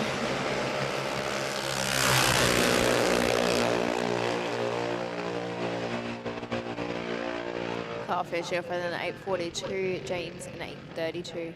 Yeah, because they're different race suits between the two. So he was in the leathers on the bike, but he has to be in a race suit for the car. So watching him get down the bottom, they'd have the bike down the bottom, race the junior. He'd have to try and get out of the race suit and into the leathers. Then he'd ride the bike up and straight around, and it was an experience to watch. I could not have done it. And I can only imagine as well, because he's the one. I'm sure we can find out. It would probably be easier to jump into the dragster than it would be to go the other way around. Because the dragster, you've got less to do. You're not changing gears. It would be in that sense. Me looking at the side of how you get strapped in, the bike, chuck a leather on, chuck the helmet on, off you go. A junior dragster, chuck the suit on, get in, arm restraints, neck brace, or harness device, whatever you have, helmet, making sure you're all strapped in and everything. I'd say it'd be harder to go from, I'd want to go from the junior to the bike because it'd be it's easier to unload out of a junior. Yeah, so the racing aspect of the junior dragster is easier, but the process involved in getting to the burnout box is easier for a junior drag bike. There's less to think about. Oh, yeah. There's less hands and arms and feet going everywhere. I've been watching the junior bikes when they're in the lanes at the winter mats and that. And they just all stand around and they're like, oh, junior's going, okay. Chuck it on, turn on the bikes, have their little rev match and everything, and off you go. Okay, Kenna Glasson. Let's see how she goes this time. She did pretty well. She got down the track last time, which she would be happy with.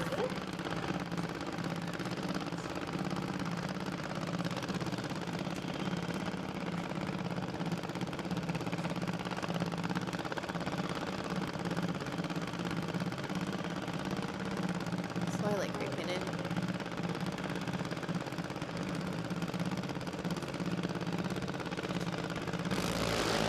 Out with a 143.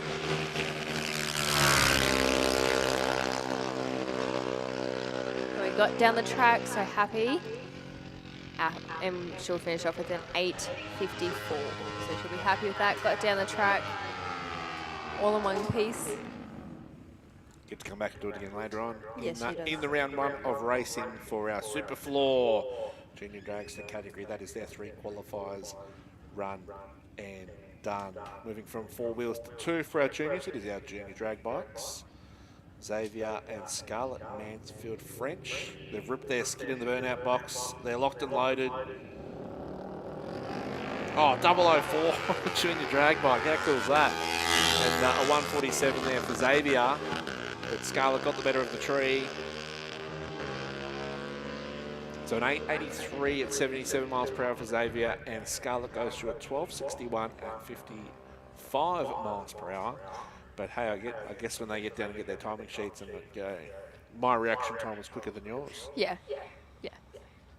Especially with the fact that Xavier's the older one and the one who's been racing longer. Yeah. Told She'd you be that. like, Told you should have put an extra wheat beak in your breakfast this morning.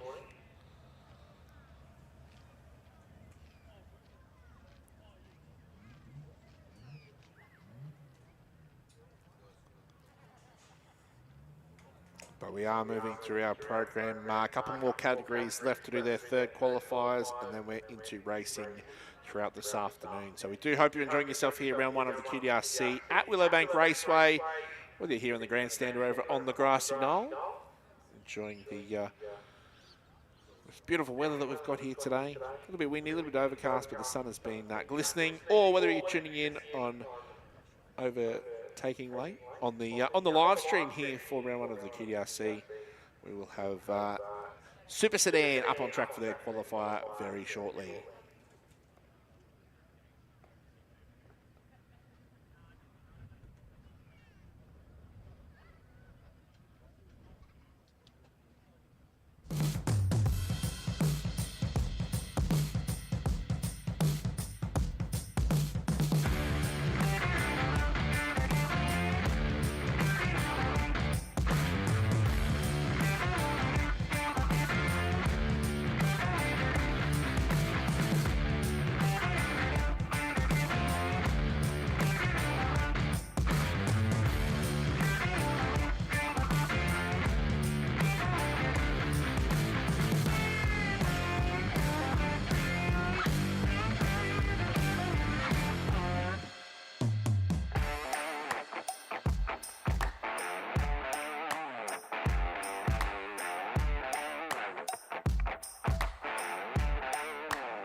So welcome back, ladies and gentlemen.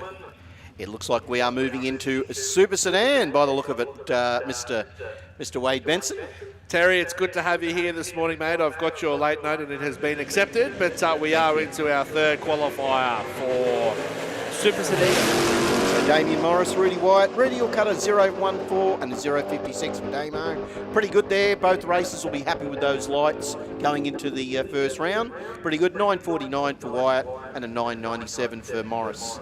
So Top Sportsman, could you make yourselves available to the lanes, please? Top Sportsman, please. I know you were all tuned into 88 FM. And now we have the dynamic trio in the house. I'm only saying that because I'm here now, because I've been at the markets and done all stupid stuff I got dragged along to do, but that's the way it goes. So Rob Price and Hamish Strachan. So the Commodore versus the LH Tirana, of course, final qualifier. So how's it been this morning, Wade? It's been been good. Red Hot started, everyone was saying, you know, fantastic to have QDRC back. It's been nearly 12 months since we've had them on track. 0.55 for Rob Price and 1.15 for Hamish Strachan. And the lights in Super Sedan have been pretty red hot this morning. So this is their final opportunity to sharpen the tree. Yeah, Get some data. Yeah, pricey with a 055, a 948 for Rob, a 982 for Hamish. And as I said, the MBH Electrical Commodore will be pretty happy with that going into round 1. Man, how cultured are you going to the markets and then coming drag Oh, racing? mate, seriously. I went to the markets. The wife bought some spices, and we bought a bunch of sunflowers for our beautiful 21-year-old who's in the commentary box with us. So, but anyway, we'll move on. Sam Feigl up against Mitch Bauer. The Fairlane versus the Dodge Neon. How little is that Dodge Neon? The little buoyant. And how little is it? It's tiny. Motors though. It sure does. It gets up and boogies for a Super Sedan, that's for sure. Down from Urangan up near Harvey Bay. Oh, look at that. Mitch Bauer, 0.31 on the line. That's sharp. That'll be good come round 1. A little bit later this afternoon. Sam Feigl, 2.39. And that Dodge Neon goes at 9.88 at 136 miles per hour. The Fairlane of Mitch Bauer at 9.26 at 149. Nice work to those races. Well done. The next pairing will be Nathan Peters and Brendan Shaw. Now, you and I, we generally, as a rule, we see Nathan at no prep events as well, in the Mighty Valiant, in the Real Dyno Performance Valiant. Good to see Nathan here having a stab at the quarter mile in the QDRC. Let's see how he goes. The Valiant, a nice piece of work. Got the little Tirana, the Downs Automotive Tirana, of course, of Brendan, fresh from a winter's campaign. Yeah, that's right. It was only a couple of weeks ago that we were here. We had 36,000 people in the house. There's not quite that many here today, but I'm sure we'll nudge probably 500. How many autographs you signed, mate? Oh, mate, they've been flying out the door. The phone has been running red hot since that weekend for all the wrong reasons. I signed none. Top Sportsman to the lanes, please. Top Sportsman. Nathan gets out with a 0.71, a 0.16 for Brendan. That's a good light. 9.38 for Peters, a 9.26 for Shaw. Good work to those two guys. Well done. Nice and safe. Good light. Time was good. They will be happy. Darren McDonald and Gary Clark. Here's the other Downs Automotive Tirana. We did get to see them side by side a couple of times, mate, which was quite good. Good photo opportunity, without a doubt. But the tiny little Corolla of Darren's, the Total Mechanical from Lismore, little Corolla, with a 2J on board, so a straight 6 Toyota. Double S, double B, so it'd be either nitrous or turbocharged. I would assume it'd be a turbo 2J. I didn't see. What time did he run earlier? No, so Darren had problems in the last qualifier, so they'll be looking to tidy that up on this pass. Nice light for Gary, a 0.42 for Tirana, so no problems for Darren. Load it up and get it moving. Yeah, it's not too happy, but he'll get there. So can we have Top Sportsman and testing? That's Top Sportsman and the test vehicles and bikes to the lanes, please. So big shout out to everybody over there on the grassy area. How are you, folks? What a beautiful crowd. Look at the guys all up there in their little camp chairs as well. A little bit of a breeze up there. Big shout out to everyone on the grandstand. How are we all? Look at you guys. How good is it? You wouldn't want to be anywhere else except on a Saturday afternoon here at Willowbank Raceway. How good is it? Now, I've got to tell you this. I met someone yesterday, went and had a coffee with an electrician, and we were having a chat at the TT Diner at Archerfield. And you know what he dropped? He goes, "Do you know Brett Farnell?" And I went, "Yes, I do know Brett Farnell." And look, there he is right there as we speak. He said, "Yeah, Brett and Pete he knows." And yeah, so it was, he said, "What?" He goes, "What a small world." I said, "Yeah, I've known Brett for years and Pete." But no, how good is it? A little front engine dragster. Another one fresh from the winters as well. Yeah, certainly had won some hardware down in Sydney a couple of weeks before that. So carrying some form into the first round of QDRC. Always an honest racer is Brett. Does plenty of laps here, and there's one of our Green Army as well helping out of the track. He most certainly is. I love the spindle wheels on the front of that front engine dragster as well. Cuts a 0.91. Front engine dragster goes hard. Run it through for an 818 at 159. That's about where Brett needs to be. He's hoping for some consistency, and he got a good light, so he'll be happy with that. Well, he mightn't be, because I think Brett would probably want a double zero, because he's kind of fussy at times, but that he's allowed to be. So, but anyway, Nicholas Galea up against Andrew Pinkstone in the Pinkies toy. As I said, top sportsman and test vehicles, please, to the lanes. So we're pretty well moving into all of our final qualifiers, I do believe. Is that right? Yeah, that's it. We've ticked off a few, but about halfway through our final round of qualifying here for round one of the Donnelly Blasting Services Queensland Drag Racing Championships. Andrew Pinkstone, hot off a Winter Nationals runner-up. Yes. Can we remember who made who was in the final with him? It was Lucas Holtz. And who won it? Of course, It was Lucas Holtz. Lucas, the little one that can. Well, cuts a 004 red for Pinkstone, a 035 for Galea. That's a good light for Nick. Yeah, 746 there for Pinkstone and 887 for Nick Galea. So obviously it's gone off the top end there for the Dragster. It was running 124 miles an hour. It's a half track and only 120 across the finish line. Yeah, what's that about? Just get off it a little bit. Keep it in the back pocket. He's probably happy with the light. He probably thought that was a good light. Or, you know, hang on, they'll all go back, check the data log, do what they got to do, have a look and go, yeah. They'll either pat themselves on the back or not. Yeah, that's right, yeah. One or the other. Wade, you know how it is. And it's always interesting too, the third qualifier, because you could have had two really consistent runs early, and then you got two timesheets there, and you're going, yeah, I know what I'm dialing in the first round of racing, and then that third one just throws a curveball, and you're going, maybe I don't. It all unravels like a ball of string, and you go, what did I do wrong on that last run? But anyway, Gary Cameron and Rod McCauley. McCauley in the Maverick Fencing Dragster. The Garbutt Property Management Altered of Cameron. Got the supercharger strapped to the top of that V8. Yeah, so we usually see Gary in Supercharged Outlaws, campaign here Modified today, but did run a 690 earlier today. And the first qualifier was anything but happy. It was bucking, it was bouncing, it was all over the shop. But got it sorted in the second qualifier. Had a few guys who like to give the nudge in Modified every now and then, who just go, I'm gonna bring a machine gun to a knife fight. You know what I mean? It's like, well, I'm just gonna bring something blown or something turboed or, you know, something quick. And everyone's going like, oh, dude, really? So it kind of mixes it all up. Gives you the advantage of the qualifying too, if you're the quicker vehicle. 003 does Cameron, a nice light. 008 for McCauley. That's a race light for both of those guys. 692 at 196 mile an hour for Cameron, and 827 at 162 for McCauley. But I'll tell you what, the 003 and the 008, so McCauley 008, Cameron 003, that is a good way. You'd be pretty happy as a racer coming into racing with those lights. That is very good. You'd want that. That's the A game right there, isn't it? Here we go. Look at the little blue beast, the little blue beast. Peter Ilsley, Bonita Marchant. Can we please have top sportsman and testing to the lanes, please? Top sportsman and testing to the lanes, please. How good's a little T-Buck? A little tough little thing, isn't it? And just to think, when you see a car like that, what we just said, Cameron's run down there, that it's like, oh, it's not enough to have just a V8 in it.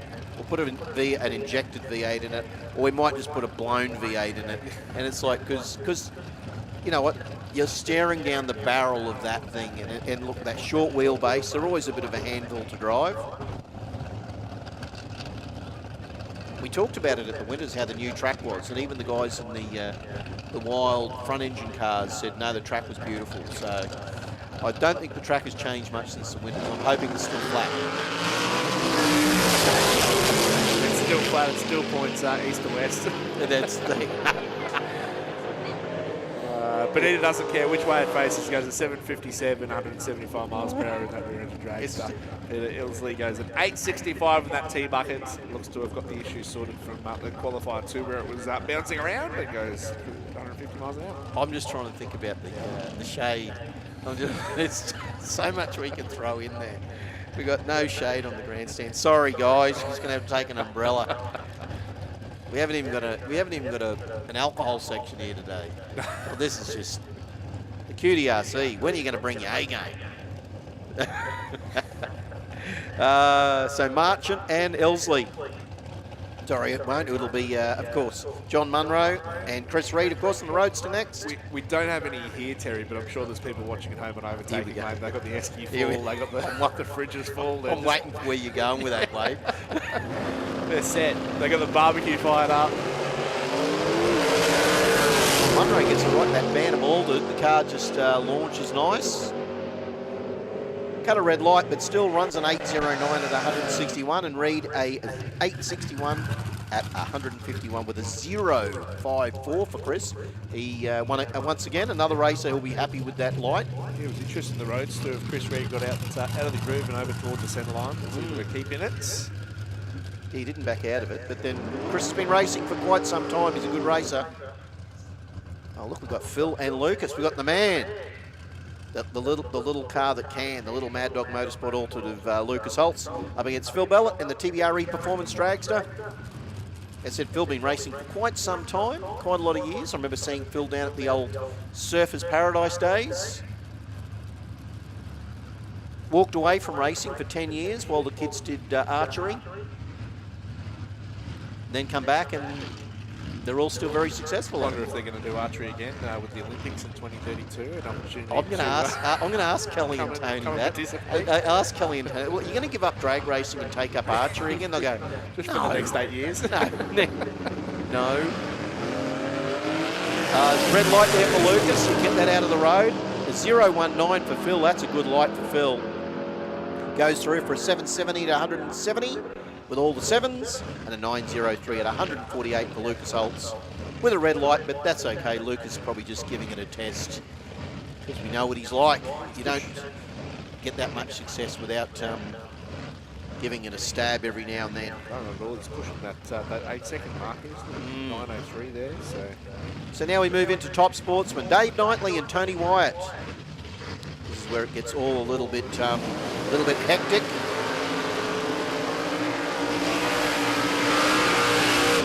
This is what you get. You get the Calibra and the EH.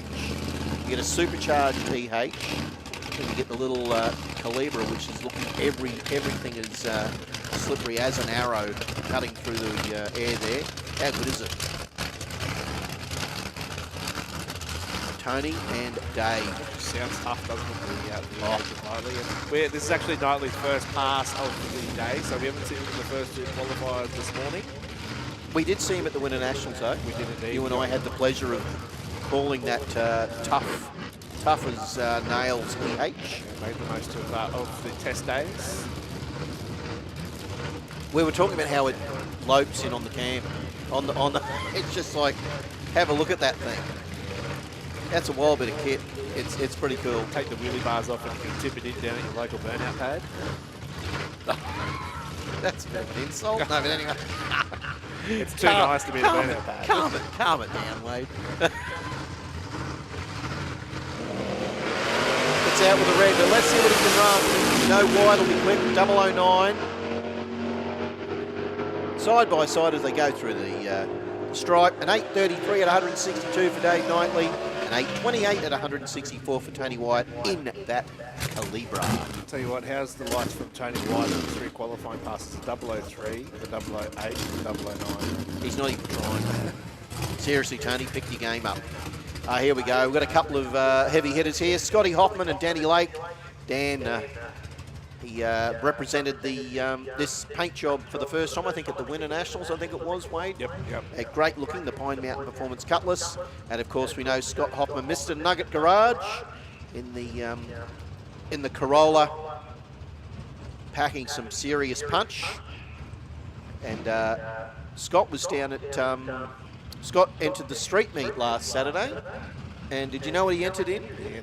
I don't want to say it, but I did see he entered in a Tesla. He was there in the Tesla, his wife and their young bloke, and he was there. And What did it run? 11 seconds. 11.8, I think it was, yeah. A quarter mile, 11 seconds. Mate, they go quicker than that because it's. I think it was. Yeah. So it was. He said, "Oh, look, I had to give it a go, Cherry." He said, "You know, well, sadly, we don't get to see the Hoff run the Corolla, but we do get to see the Cutlass have a crack."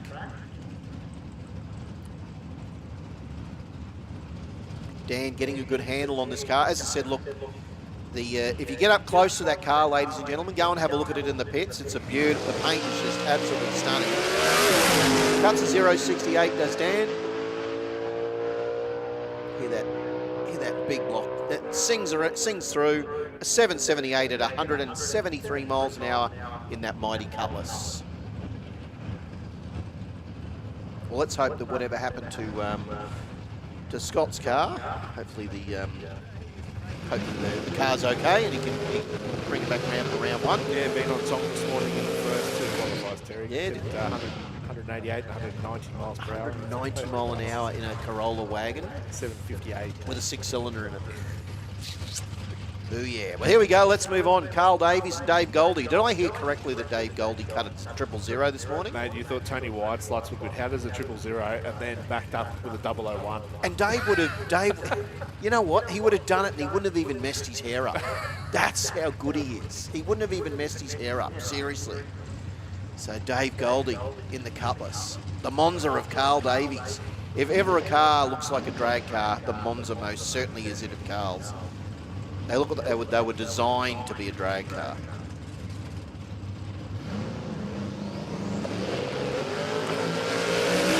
Gets out with a 0.08. He's on fire, isn't he? He's like, ain't come race time. So a 7.34 at 196 for Goldie, an 8.12 at 169 for Davies. Nice work. Yeah, we're going to have to see what I've spoken about, who's had what for breakfast, whatever Dave had. Sign me up. Mate, seriously, you got a 0.93 from Davies. Any day of the week, that's a competitive lot. Any day of the week. And then when you got old mate here, Goldie, just going, oh, my worst light of the day so far is a 0.008.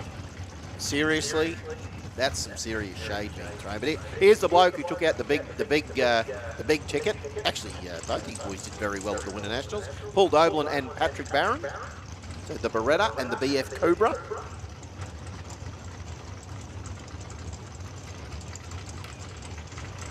So Patrick will have this thing dialed in. I would say it'll be everything released and foot to the floor.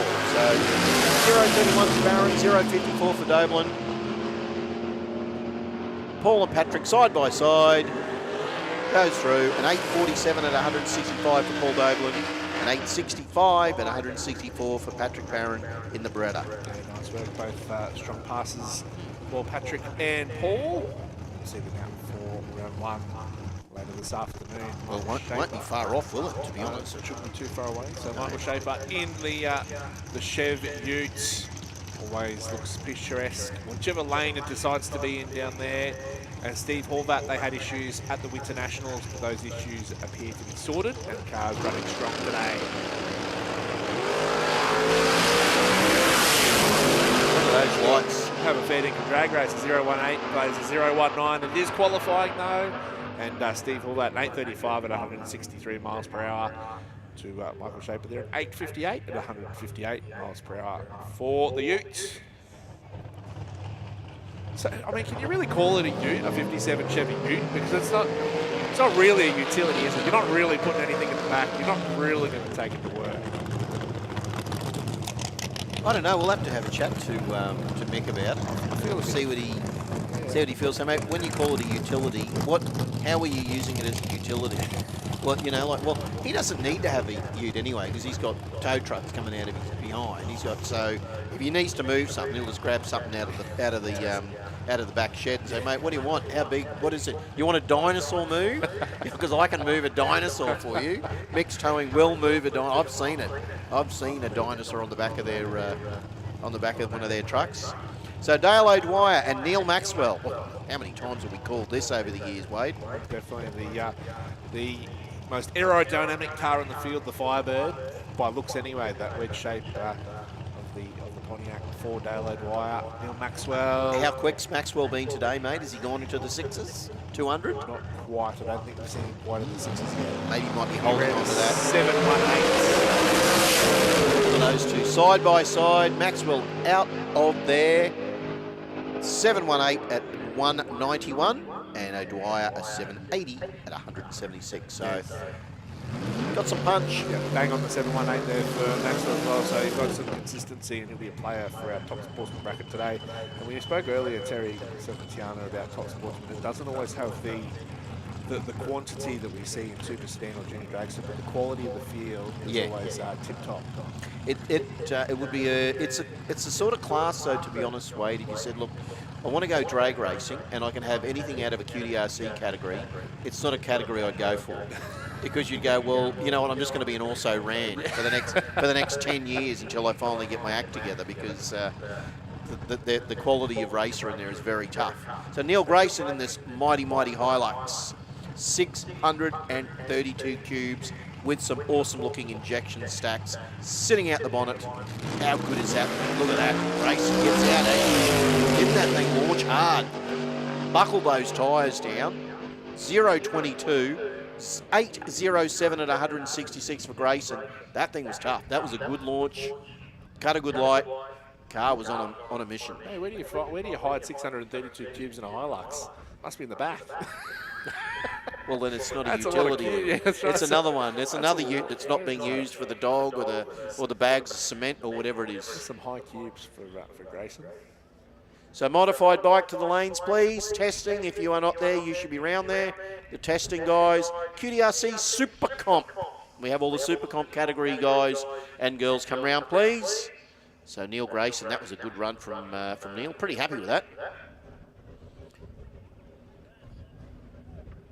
So we've got, once we've got the top sportsman, we've only got a couple more categories. We've only got the testing SuperComp modified bike, and we'll be going into round ones, Wade. Definitely. So be the serious business when we get into racing. We'll throw some dial-ins up on the board. It's round robin though, isn't it? It is round robin. So they all get another go. It's That's like right. It's like everybody gets a prize. It's not like the street series where you get a knockout and you're gone. You're just going home. You're going out that gate in tears. That's it. Everyone gets a ribbon. Everyone can come back and try again. So You tell that to the QDRC races. They don't like that very much. They'll say that, mate, calm yourself, Terry. Calm yourself. Wait, Tiana, come on. Actually, Tiana wouldn't say it because she knows. She says, no, I'm not going to upset them. But it is. It's like everyone gets surprised. We should do that actually at the end of the night. We should have participation ribbons for everyone. If you didn't win, we'll find something that you won at or you were good at. Yeah. Mate, that was a good light. You did well today. You cut a 0.66. I'm so proud of you. No, it's awesome though. You get three. You got to get, and that's how we sorted out who is going to get 3 from 3, who will get 2 from 3, and who will go through to that final. It will be tough, as it always is.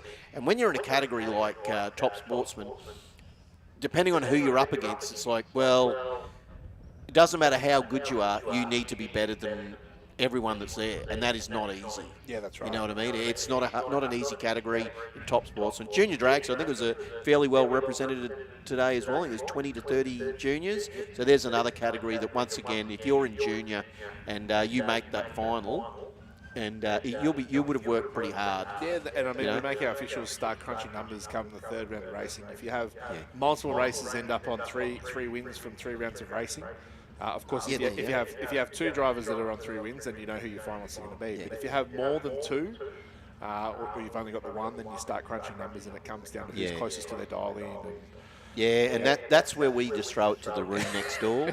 And as commentators, we go, no, it's not in my pay grade. Good old-fashioned handball. I don't like ever saying to people, because and I'm sure you guys don't as well. You never like saying, because they don't advise you to do this, saying, look, that's not my job. Yeah. But this is the one time we can actually say, that's not my job, to make an official point like that. So while we're taking this quick time, we just want to thank our sponsors, of course, Knijff Earthmoving, Horsepower Solutions, Prime Sign, Elec, and of course SuperFloor. So big shout out to everybody over there on the grassy area. Hope you are there. Look, they all look a little bit still rugged up. Is it a little bit brisk out there, guys? Is it a little bit brisk? Yeah, is old mate, you, the young fellow, is that a Broncos, pseudo Broncos jersey you've got on? Is it? Mate, how did we go last night? Let's not talk about it, eh? Let's not talk about the past. Let's talk about the future. But good to see you all. Look, everyone's looks all comfy over there on the beautifully mowed grass over there. They all look like they're set up. They got the eskies, they got the camp chairs, they got. Hey, you know what? This is what happens, Wade. We commentate and we don't get to enjoy just sitting up on the grass, having a nice cold lemonade and watching the cars and bikes go down. Yeah, that's it. And it's you start going, oh, who's got what for lunch? Is there some chicken rolls over there, or is there some leftover Chinese in those eskies? You start guessing. Let's paint the picture of a commentator for Wade and Terry and Tiana. This is us. We commentate like all day, and then when you get an opportunity to swap commentators, the first thing you do is you go to the loo. You try and go get yourself something to eat. Two people bail you up for chat. They want to say, mate, what do you reckon's coming on with this and that? And then you go back and commentate again. I actually said, we've talked that when we've had commentators, when you guys have come through as well, you say to people like how quick you have to commentate, and it takes like around 30 seconds before each run, even up to a minute before another run comes around. I said, and you do that, but you do that for 10 hours. And they go, really? And if it's the Winter Nationals, you do it for 10 hours a day for 4 days. And they go, really? Yes. And sometimes there's 500 entrants at 5 days. It's a beautiful, and then they bring us seafood, and they bring us drinks. The commentary buffet is always outstanding, isn't it? Yeah. The closest thing we've ever got to a commentary buffet is when the Barons give us jelly lollies for the Winter Nationals. And they put the bananas at the bottom of the jar. Yeah. Oh. I'm actually disappointed in that because we had to eat a lot of jelly lollies to get to the bananas before it could be shuffled around. But a big shout out to everyone on the grandstand. How are we, folks? Look at you beautiful people. Are you having a good time? What are you here to see? You're here to see the bikes, the cars, the juniors. What are you here to see? Doesn't matter. Oh, mate, young fella down there with the bucket hat, he wants the bikes. Mate, have you got a fan? Have you got someone you're here to see? Anyone at all? Doesn't matter. Mod bike, mate, it's always a tough category. And I'll tell you what, when you talk to any mod bike racer, ask them how good they are. You won't have to ask them how good they are because they will tell you how good they are. Even with a helmet on, they'll talk through the helmet. You talk to Alvizio or talk to Tammy or talk to Jason Clark, and mate, he's one down the road at the other track twice. He doesn't shut up about it. Do you think maybe we could give them a roaming mic while they're doing their pass? Yeah. They'll tell you how good they're going. Well, this is feeling good, Terry. It's feeling good up there, guys. Oh, mate, look at this. This is better than going up to Mount Nebo on a Sunday morning. Here they are, cracking that bike out at 150 odd mile an hour. It's pretty impressive, though. Yeah, we had a good had some really good bike rounds at the Winter Nationals. Eh? There were some crackers in Top Fuel and Extreme Bike and Mod Bike. There was some tough customs out there. Watching Extreme Bike go 205. And that was on the first day. 205 mile an hour, no bars. Yep. What the hell is that about? That's just like, really? Where's your wheelie bars, mate? Don't need them. Wheelie bar? Don't need them. I'll call and I'll raise you some power adders. Yeah, that's right. How does that sound? How much more nitrous do you need in that little thing? I need enough blue flames that I'm going to be on the highlight reel. That's what I need. I love it. It's good. So we got it might be a little bit of testing, I do believe. Yep, 2011. So what do we got? It sounds like a rotor, but I don't know what it is coming through because we can't see it. Our vision is obscured. Mr. Rotor himself, Terry Archie. Oh, it is. I said it sounds like a rotor. I should know that, shouldn't I? Yeah. That would be a 3-rotor turbo. Have a look at the board there too, Terry. Testing this morning. Just ran how does a lazy 688 sound at 180 miles per hour? I'm trying to think what Archie's best is in the Mazda 6. Is it around a 6.4? Something like that? Yeah. At 200 and whatever? First bloke in a rotary in the world to go 200 miles per hour. Yep. First rotary in Australia to go 7 seconds. Exactly. So, mate, how do you... no one can ever take that away from you. Oh, that's right. And look, I don't know if you've ever met Archie. I like interviewing Archie because he's the same height as me. And we're both short. We're not like you, where we're towering. Challenged. Good to see the mighty 3-rotor out. I'm actually doing the 7s day tomorrow over at Lakeside, which is all the RX-7s. It's the 7th of the 7th. So that'll be cool. Can't bring a Mazda 6, so that's a Mazda 6. But I know Archie's got RX-7s. Yeah, so no RX3s, no RX2s. No. It's all about the 7s. Park them up, mate, and allowed to bring it. Just love that big thump. Love that big thump from the 20B, Wade. Archie will be hoping to get it around. I reckon he'll be looking to get to run a mid-6. If he can get it to run a mid-6, he'll be on. He did tune the car for Chris Hall in the winters, got it into the 6s for the first time, a couple of times.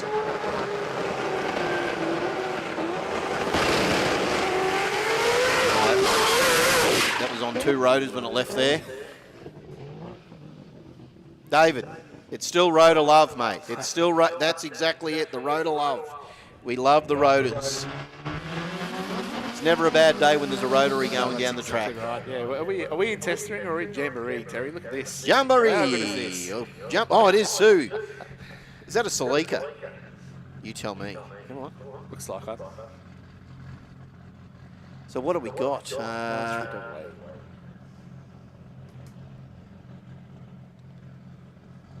We got Robbie out there. Hey, what's that Veron out there? He's out there just doing a bit of lining up work. Let's see how he goes in the scene. You think she'd be right. Look, front wheel up. Sounds like a 2J. I'll be corrected if I'm wrong. 777, all the 7s with at 183 mile an hour. Nice work. Yeah, well Built it up on boost, and I think they'll be pretty happy with that. I think they'll be looking to go, obviously, quicker, but that's not on full boost, obviously. And, How much and that's boost the you thing with testing as well. You don't know what you're going to get in the QDRC testing session. You don't know what programs they're running, No. what data they're looking to get. So as much as we want to see them run it out the door. And then when you talk to the racer, they go, mate, we're only looking for the 60. Yeah. And you go, oh, okay. He said, no, that's all we're looking for, a 60-foot time. We just want to get it off the line, and we're going to test today and just get it off the 60, and then we're going to go back next time, and then we'll try to stretch it out. Whereas we're going, oh, I hope he runs it through. Yeah. Or they run into half track and you go, Oh. And they're going, well, we were only going to run it to 330, so we gave you double what you should have got. Yeah. Testing, it can be exciting and disappointing all in the same breath. So that means that, now, did I hear right, tell you that Webby wants to go anything in the 3s? That's what he's looking for? In the 8s. What's that? What is that? You write like, there's 2 of you to write. You should be able to write better than that. I was going to say anything in the 3s. That's like a junior. Oh, is Webby in the Commodore? That's like a junior going 215 miles per hour. Has Webby got the Commodore here today, has he? In Connor's car. Oh, really? Well, when's he coming through? Pretty soon. So anything in the 8s.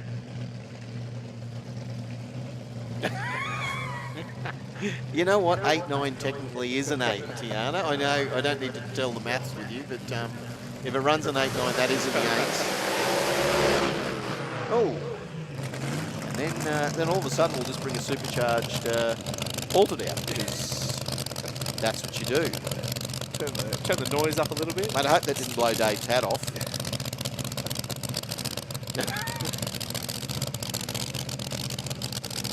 We got some information on this little beast. It's back. The red bucket hat looks beautiful, I love that. Dave. You only see my hat I've got tomorrow. Now, I bought a vintage Coca-Cola bucket, yeah, from Reload. It is a cracker. I'm going to wear it tomorrow at the track. Shaped in a triangle for Rotary Day. Oh, it's an awesome hat. You only see it, you're going to be jealous. Or not. We can put it on Dave Reynolds. I should have brought it with me. So what do we got? Got any information? Negative. Well, that's disappointing. Double A. So tells me that it's probably running competition. Oh, Jared Lamb. Ah, nice. Oh, you took me testing this. So We're, the numbers aren't we're looking matching up. everywhere for the test list, and Tiana's holding it behind us. So Jared Lamb, let's see how he goes. This will be good. Oh no, they're going to shut it down. I wasn't happy with that. But the double A track record, Justin Walsh at 588s, 235 miles per hour. How do you like your altereds? 5.8. Yeah, 5.8 fast. That is 5.8. That is motoring. That is big time motoring a 5.8. Ouch. Jared gets to that. If Jared gets to that, he'll know all about it. I can tell you, he'll be pretty happy. Yeah, so big things to come from Jared. So let's have a little look. So we're about 2 o'clock. So we're probably sitting about close to an hour behind. I do believe we had a oil down. Is that right? Ooh. Tell us a little bit about this beast, seeing that you guys have been here all day, and seeing though I'm the, you know how people say it's the afternoon shift? Yeah. I actually was the afternoon shift. I actually was the afternoon shift. I was waiting for someone. Oh, Zane Telford. Oh, truly. Well done, Zane. Good to see you here, my man. How good does that altered look? That's packing a big spoolie boy on there. You knew I was going to say it. The big spoolie boy. How many boosts? All the boosts. The wind turbine on the side. And we keep seeing it. A lot of the races starting. You know, I think the radial set. A lot of the guys starting to think about what combination can I put in an altered or a rear engine drag. So I think over the years, the guys have put some strange combinations into altereds and rear engine dragsters. But when I say strange, I mean good strange. Drag races, you can't predict what they're going to do. Have a look at this. Load it up. Come on, Zane. Get this thing cooking, mate. Take your time.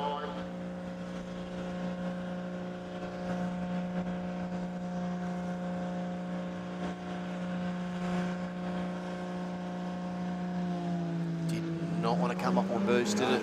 At all. It's tried to cook, but it's still didn't quite cook enough. Oh, pull the chute. Just watching the little tackers over the other side there.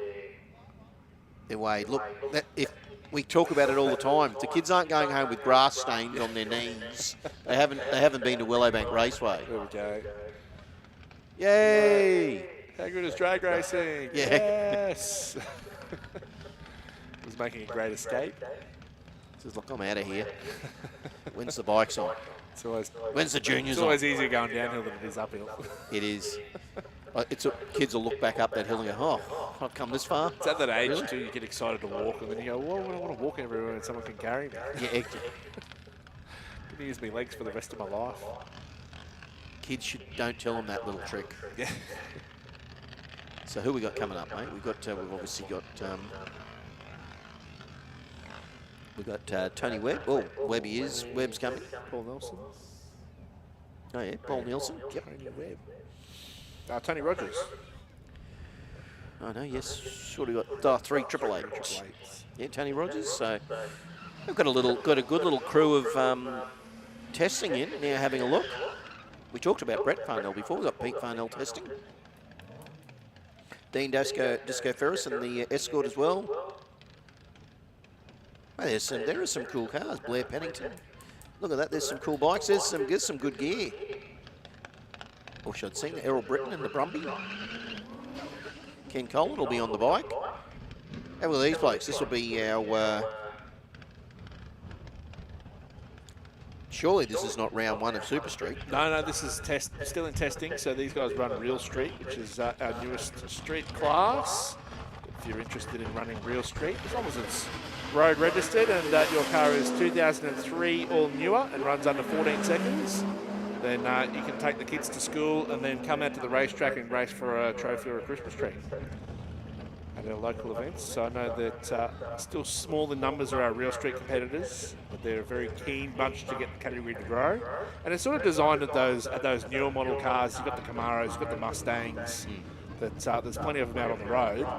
And if you don't have the budget to come drag racing, you can still get involved and get the car out there and have a crack. And the thing is, I think they can go, as long as they're IHRA tech, they can go as quick as 900, I do believe, so in Real Street. And you can actually run them at the street meet as well. So you've probably got a couple of good options there if you've got a quick later model car. Here we go, that'll be, that's Kenny there, look at that. Got to be in it. That is Pete Farnell. Pete Farnell on a bike. Look at him. Ran an 8:04 at 128 Did he really? miles per hour earlier today. Pete Farnell, look at you go, mate.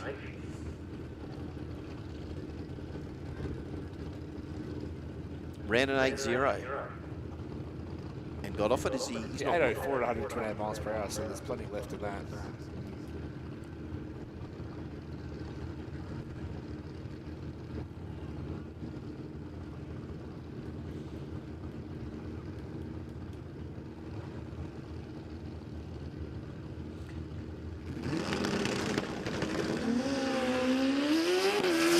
That's smooth.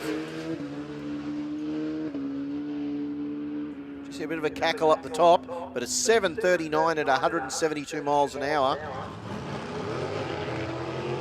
That's quick. That's very quick. A 7.3 at. So I wonder if Pete's going to run an extreme bike. Yeah, possibly. Because that's way out of probably comp bike in a lot of ways, depending on what he's running. I'll be keen to find out. Well, here we go. Here's the man. Pretty happy with that if you're running that in that extreme bike at the Winter Nationals. Yeah. Well, how's Webby going to go? What is this, a 9.69 at 148? So Tony will be hoping to dip the toe of the car, the nitrous packing. How do we know it's nitrous? Because that's how. Big purge. Thanks, Webby. Let's have how he goes in this beast. He can get this thing into just dip its toe into the 8s. He'll be a happy man. Do you think Connor gave his dad any advice when he gave him the keys? I reckon he gave him a lot of advice. Well, he said, "Don't do that, Dad." That's what he said. And as is typical Webby, he said, "Well, look, you know, I'm not going to waste a 003. I'm still going to run a 9.5 at 154." So what a shame, because that thing's got some potential. He's still got some good testing to come though. Yeah, certainly. So Dean Ferris, of course, in the mighty Escort panel van. He's another exponent of no prep racing. Loves the radial style racing. Loves the short track, the long track. The unprepped track, the unprepped airstrips. Where else do you want to race, Dean? He's everywhere. The car just picks the front wheels up, depending on what he's got on it, but the car just gets up and absolutely rockets out of there. Not today, he's going to get off it, but he did run to the 8 to 5.4 at 131. Do you think that's the number they're probably looking at as the 8? They will be looking at 8, mate, because I think that's coming. They got some. September is at the end of September here. Yep. There's a few events. There's one down in Sydney. Kenda. And then there was another rotor in the house. So Carl Herbert in the mighty RX3 sedan. Have owned a couple of those back in the 80s. My God, I wish I had held on to them now. But Carl, see how he goes in this thing. What's he run earlier? An 8.4? Yeah, that's probably around right. It's got some toe about it. 168 mile an hour. The little rotor packs some punch. He's got those wheelie bars set pretty high too.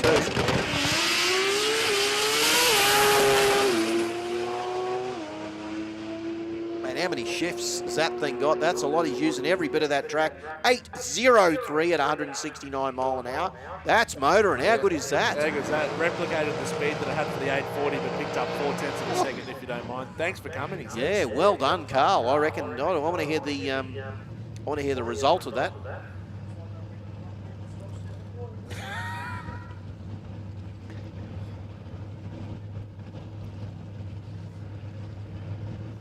Fire away. Tell me a little bit about that. That little Datsun wagon. I'm not fit in it, that's for sure.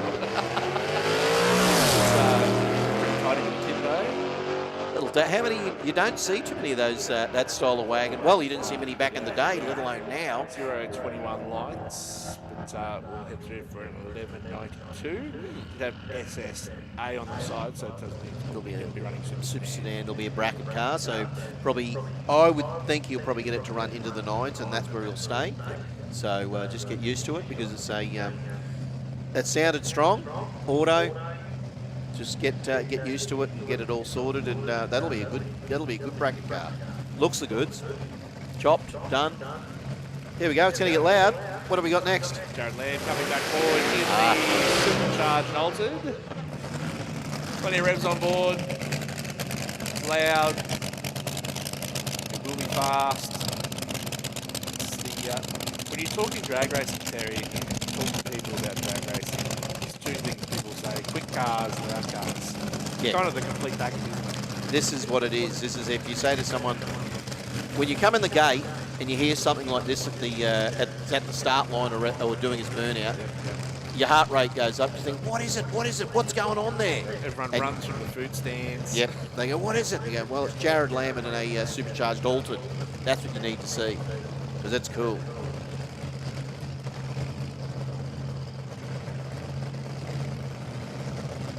Yeah, they shut it down before, but lucky it's in testing, so hopefully this time we'll get to see Jared get it down the track. Look at it, it's all front wings, rear wings, low wheelie bar, and a big fat blower sitting on top of that V8. How good is it look? Good looking car. Power through the Goodyear tyre, steering with the Hoosier.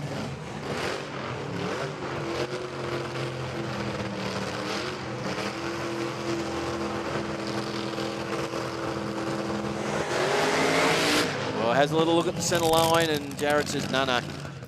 Does the right thing, says, no, I'm not there for a long time, not just a good time. So he backs it out. And look, Altereds do these sort of things. They're like an angry toddler that you're trying to get to have bath time. You know, it's like, come on, Tristan. Ah! That is what exactly what a supercharged Alters is like. And even when you get the angry toddler in the bath, there's still a lot going Oh, on. There's water going everywhere, there's toys going everywhere. It's not a good time. No, it's not. It's a good time, but a bad time. So this will be Ashley Dawson. Ashley been involved in drag racing for a lot of years, young Ashley. Well, he's probably not that young anymore. He'd be probably in his, I reckon, late 20s now, I think. He can correct me if I'm wrong. But yeah, but once we've finished our testing, we'll go into, we'll have our final qualifier SuperComp and Mod Bike, and then we'll go into round 1 of racing. That's when it's all going to get. It's all going to get very, very serious. We talk about race face. It'll be race face on, Wade, without a doubt. Yeah, race face indeed. So, as we said, a lot of our races, of course, we've had a lot of racing in a short period of time. With nationals, testing, there's been some test and tunes, so they're starting to get back in the swing of things.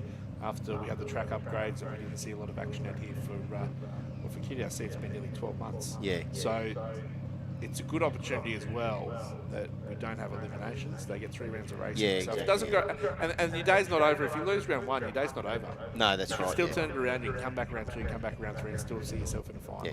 Well, the thing is, we talked about it earlier, like obviously with yourself, Mark, and I, the local commentators for the Winter Nationals, and we only had the warm-ups before the Winter Nationals. So when you, like we were talking about earlier, like the Horvats were there in the Holden, they would have loved to have been racing a rounds of QDRC, moving into a Winter Nationals rather than just a weekend of testing. And it's not easy because you've got to have a lot of things go right. And the car has probably been, unless you've taken it to a regional track, the car or bike has probably been parked up. So you're having to get ready, and I'm not saying these guys don't know what they're doing because they're pulling it apart and whatever, but it's just because you do doesn't mean it goes well when you put it back on the track, as you know. So And it's funny, and being involved in several sort of disciplines of motorsport, it doesn't matter what sort of discipline of motorsport it is. A racer can have 10 months to get the car ready, but the Yes. majority of them will still leave it to the last minute. Yeah, they're exactly. still throwing the bits out of the week before the race. Exactly. You have an off season in Speedway. There's still guys getting their car ready the week before. Of course it is. Ashley gets out with a 2.8 in the modified. Let's see what he runs. An 8.45 at 137 miles an hour. Washes off a bit of speed. 132 to the half track too in the modified car there for Ashley. Moving to our next, which will be Jared Wilkie in the Fiat Topolino. And of course, Mr. Britton, Errol Britton in the Brumby.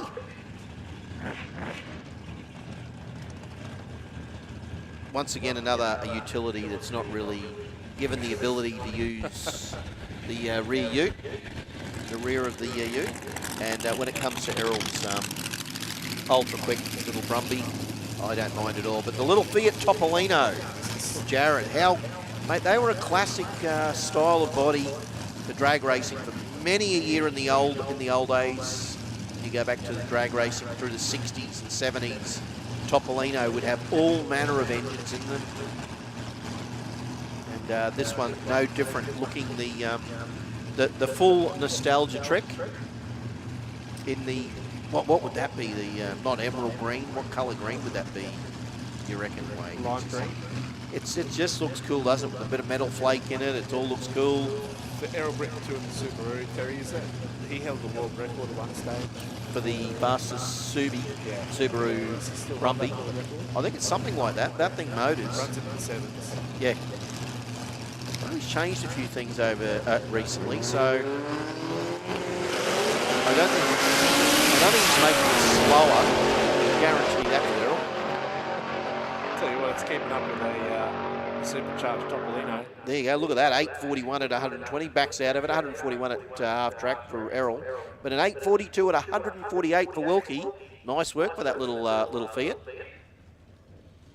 How was that? That was a Fairningham testing drag race. How cool was that? Yeah, two different ways to get there too. Exactly. Subaru power. Yeah.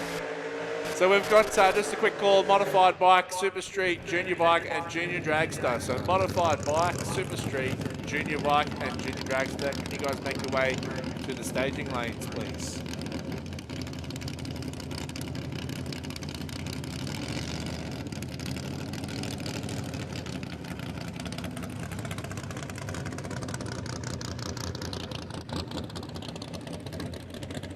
So another testing vehicle. These guys are licensing. I think they have the L on the side.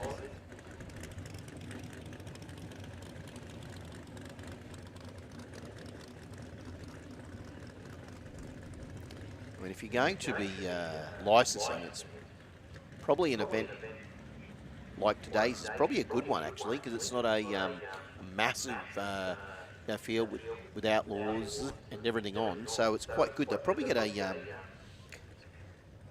so the Palms will probably get a good run at this.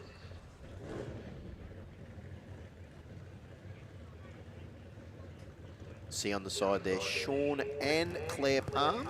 Little bit of purge of the gas there.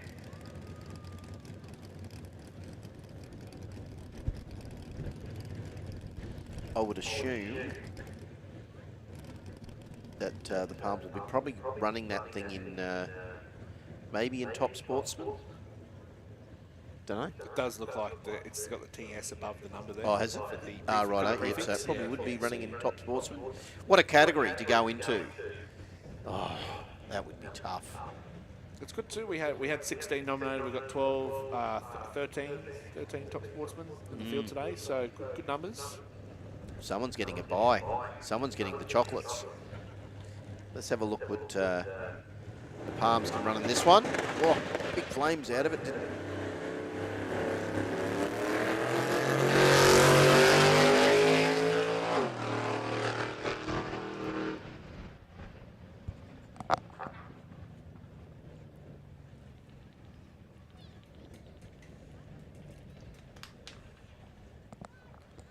So they run through for 12.61, but as I said, they're testing, so they'll creep up on that. That number will progressively get quicker and quicker.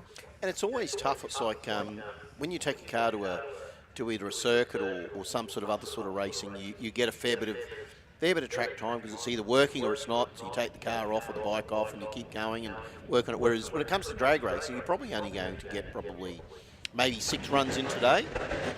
So you've got to really get it kind of sorted as well as you possibly can early on to be able to do some full runs. And it's not easy. Anybody who thinks it's easy is kidding themselves. Well, I am going to SuperComp. take a break and let the birthday princess jump back on, Tiana. The birthday princess. I know it was her birthday 48 hours ago, but it still counts, right? It's birthday week Well, for her. she's 21 still. Yeah. So here we go. We've got Rahim Tar and Ian Pimble. Couple of tough forwards. Oh, it's a wheels-up affair for both of them. 001 red for Pimble, but that's okay. We are in the final qualifier. And 914 for Pimble and a 967 for Tar. So well done to both of those races. Running off a 9.9, so he ran a 9.60. We've gone under that is Rahim. Dan running it off the 8.1 in the AGA category, so he's ran a 9.14, so a little bit off that, but that's okay. And of course these guys in SuperComp, Tiana, they all run off their own, off the records that are set, that they have to be guided by what the car or the bike is actually in, if it's SuperComp or of course if it's competition bike. So how are you today, young lady? I'm good, thank you, Terry. It seems like forever since we've commentated. Actually, it feels like 7 days. It does, but we didn't get to do a lot. With the street So- meet, which is a little bit sad. Yeah. But that's okay. So, but Chris Sankey and Mark Sugars. Mark Sugars running on the D modified production altered in the Demon Race Engines XD. Chris Sankey in the CAA in the East Coast Lubes altered. As I said, so Sankey, when it comes to racing, will be running off an 8.35. So these guys will be running off the records that is set in that category, off what that car is running in. The same as the Ford will be running off the BMPA, which is a 9.12. Has run a 12. We'll find out soon, but we know that Sankey can go underneath that CAA record. Yeah. So if you can run under it, T, you've got a distinct advantage. Ford got out quick. Watch for Sankey. Is he going to give that a nudge or is he going to back it out? It looks like he backed it out. Yeah, 7.7. He did not back it out. He just went, I'm just going to blaze through that thing at 172 miles an hour, does Chris. And a 9.8. At 137. For Mark Sugars going and heading in the right direction. So T, big day today. Back It on the is. microphone. Yeah. But this will be your first meeting for a year. Because we didn't get to commentate I did really the last. warm-ups. Oh, you did the I warm. did I the, forgot I did about the that. Monday warm-ups with Mark. But it's not racing. No. Today is Yeah. racing. It's like they've got to win. We got a winner and we'll get a loser. It's as simple as that. Do we call them a winner or a runner-up? Depends on how mean we feel. So this will be our, by the look of it, this will be our modified bike qualifier number 3. And it most certainly will. Got 14 in the field, tough races too. Rebecca Marsden and Eric Redmond. The Honda, the Suzuki.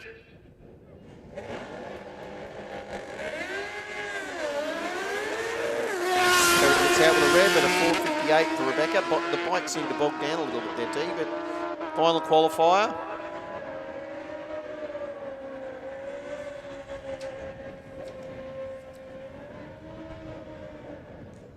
Yeah, well, next up we'll have Alex Redmond in the Speedflow lane, Brian Alvizio over in the Rocket lane. Yeah, Brian doing exceptionally well at the Winter Nationals. It's definitely weird seeing him on a bike that's not that Joker bike. Like, No, I know well- he's had this one for a little bit, but it's just... So he's gone from being the Joker to the Goose because the bike is copied up the Goose off of Mad Max. yeah. Cuts a 0.12 does Brian and rides it through for an 8.81. and Redmond a 9.78. Yeah, Brian had an awesome Winter Nationals campaign. Yeah. He bought the, we're going to now call him the Polywaffle Man. It was a good meeting for him. He enjoyed it, that's for sure. So Mark Lucky Gordon and Chris Collin. Chris on the Rascal Race Engines Hayabusa. The Yamaha, the shoebox books of Mark Lucky Gordon. And this will be our final qualifier. So we need Super Street, Junior Bike, Junior Dragster, please, to the lanes for your round one. Super Street, Junior Dragster, Junior Drag Bike to the lanes, please. Because as soon as we've got our guys in Modified done with their final qualifier, we will go into some serious head-to-head racing. So dial your own, see what you can do. Yeah, and the heads-up racing we will see obviously will be in the in SuperComp. That'll be tough because when you're running off those times that your category denotes that your car or bike your car has got, that's a tough gig, Tiana, because you want to hope that whatever you've got sorted. But drag races are like that. They look at it, they go through the old rule book and they have a look at all the categories and go, what do I need to be able to run that in that? What do I need? I need a small block. I need the car to be weighed whatever. It needs to be automatic. Let's have a crack at that because I reckon I can go quicker than that 8.5 and I can give these other guys a nudge. And that's what drag races do. They'll pick a category and they'll go, yeah, let's give that a bit of a touch up. I mean, if you ever don't know the answer to something, just go and find a racer. Yeah, that's exactly right. Just ask the racer. They'll tell you. It's like Bunnings. Well, you How just don't ask. the workers just know everything. They Do just they? know everything is. Really? My one does. Are you kidding? Yeah. Most Bunnings staff don't know anything. No, the ones Well, I reckon that I go that'd to. be a fair call. I reckon the Bunnings I go to, well, you could ask them anything and they'd go, mate, I don't know. No, most of mine are like, Mate, just go here, down my this aisle. Bunnings is so bad that they flooded it and they're only rebuilding it now at Oxley. That's how bad it is. And I got that one at Rockley, and then yeah, they usually like I'll go in and I'll be like, oh, my dad sent me to come and get this, and they're like, oh yeah, just this aisle. I'm like, thank you.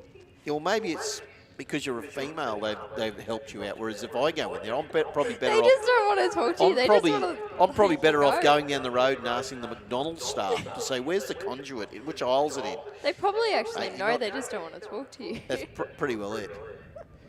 You know what? There's one thing good about Bunnings, and that's the sausages. But that's it. Yeah. I don't know. I reckon you're lucky. So which Bunnings are you going to that has these knowledgeable people? You really need to put that on the community page that these people have got knowledge, because I don't think anybody else I think they're knows that. hiding it from everyone. Let's ask the guys in the crowd here. Who's been to a Bunnings and they've not been any help at all? Hands up. No Who's been helpful? No one's listening to They're you. not even listening. They don't care. Doesn't matter. Everyone in the crowd's a Bunnings worker. They're going, nah, we're just trying to watch the bikes. Chris Collin, Mark Gordon.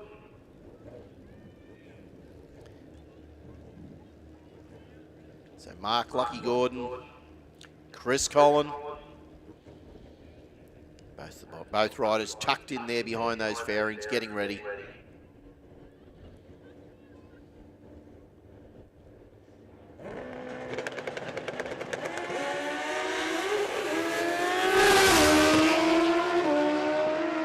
Slip up through there, but let's have a little look what Chris Collin can run. An 8.07 at 174 and a 9.34 at 141 for Mark Lucky Gordon. Nice work there. You'll know that Chris will be thinking about what dialing. He probably doesn't really need to run it into the sevens because he's going he'd be pretty well up there. Going all right in the mod bike. So Jason White and Rachel Redmond.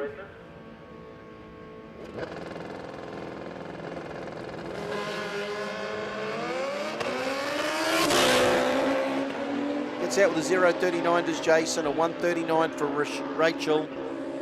Rachel will ride it through for a 10.94 and Jason an 11.47.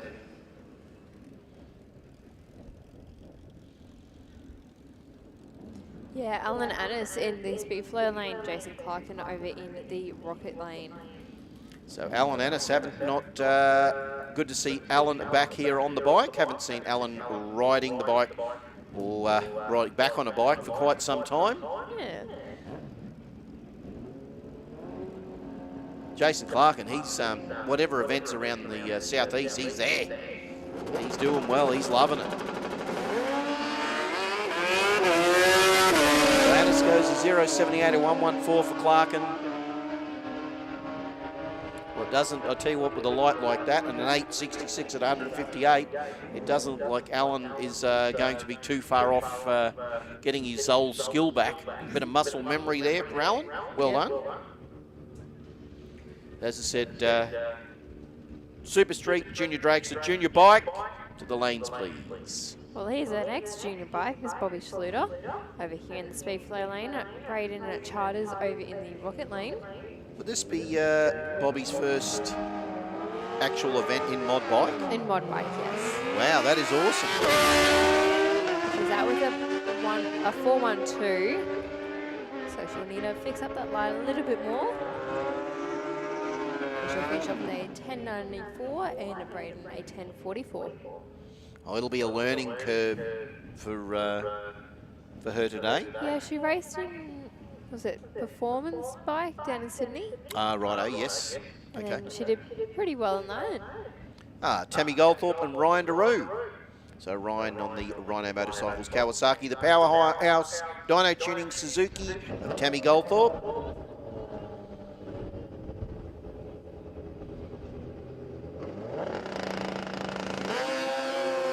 Ryan gets out right with a 0.56, Tammy a 0.69. So Ryan, another one of the exponents like Dennis Ryan. Right foot out as a counterweight. Goes through for a 9.64 at 140 does Ryan, and an 8.80 at 162 for the fantastic and very efficient and very well presented. What would we say? But she's won a lot. There we as go. As our Tammy Goldthorpe I was has. watching your brain tick trying to find words there. I was going to say winningest, you know, because she's exceptional. You but you don't love want your to. winningest. You don't want to put the mocker on her early because, you know, she'll go, Terry, I wish you wouldn't say that. I'm just doing what I do. It's- So is Dennis racing today? He's obviously not on the bike. Has he got the Tirana here? So he's crewing. Yep, and Tommy's behind Tammy as well today. So Dennis is making the sandwiches. Yep. Wow. We're not going for lunch today. It was funny. I was listening to you and Wade talking about how we should put a roaming mic on the modified bikes, but Tammy wouldn't let us do that. No. Or she would just be like, "I'm not talking. I refuse No. to talk." And Dennis would not say anything. And I'm looking at all the modified bikes, and I'm like, we'd have to put a censor button on all of them. Yeah, actually, yeah, there's quite a few that there would be a few that would drop a few swear words. Yeah, we'd have actually, to put a censor Chris button. Collin wouldn't. Chris Yeah. is pretty. He's He's very pretty good. He's gentlemanly for a We young bloke. could do Ben Moore. Yeah, 'cause Ben. although He's well behaved. He loves his Jiminy Crickets. That's his That's his alternative. That's his go-to. What He about goes- Bobby? Bobby would be good. Yeah. Jason White, no, would be in trouble. No. Ryan Alvizio would be in trouble. Actually, Clark and no. yeah, Jason, no, definitely not. He'll drop a word. He's Yeah. all that. Ryan's pretty. He's pretty well behaved. If he's Mark not- Gordon would be well behaved. I have been around these boys for many years, and we they know what may they're- you may have a conversation with him, and it's okay. But the minute, yeah, So we are into racing. Darren Piddington, Wade Moran, 11.36 for Moran, 10.95 for Piddington. Oh, Wade Moran gets out with a very, very rare red light for Wade. Darren Piddington, a 168 on a 10.95 dial in. Let's see how close he goes to it. 11.01, he would have seen that win light come up after Wade did the red light, but 11.43 and 11.36 for Wade. That is a rare thing you see Wade Moran red light. But you know what? This is first round of the QDRC, and we haven't done this for over a year. So here we go. Next pairing, Samantha Yulton in the Commodore, Wayne Niparis in the Camaro, 10.49 for Wayne, 11.42 for Sam. That's a couple of tough races right there. Sam being a two-time track champion in the Street Series. hey Terry, I reckon the red car would. Oh, stop it. Gets out with a 107, a 0.65 for Wayne. That's it. Oh, the Commodore's just gone dead. Oh, Sam says nope. Wayne will go through unless he breaks out.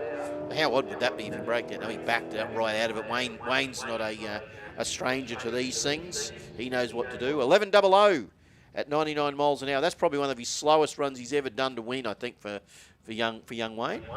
But Sam, yeah, the Commodore it's still not happy. Hopefully it's not anything too bad because she still can grab a couple of round wins and still keep herself in the hunt. So Troy Hutton and Daryl Angel in the Chevelle, the TH tiling and waterproofing Holden of Troy Hutton. 1070 dial in, sorry, 1078 dial in, and 1120 dial in for Daryl. We're just waiting for the Commodore to clear the head down the return road. We'll be good to go. So Hutton to do the chasing, not by much. So the Ute to chase down that Chevelle.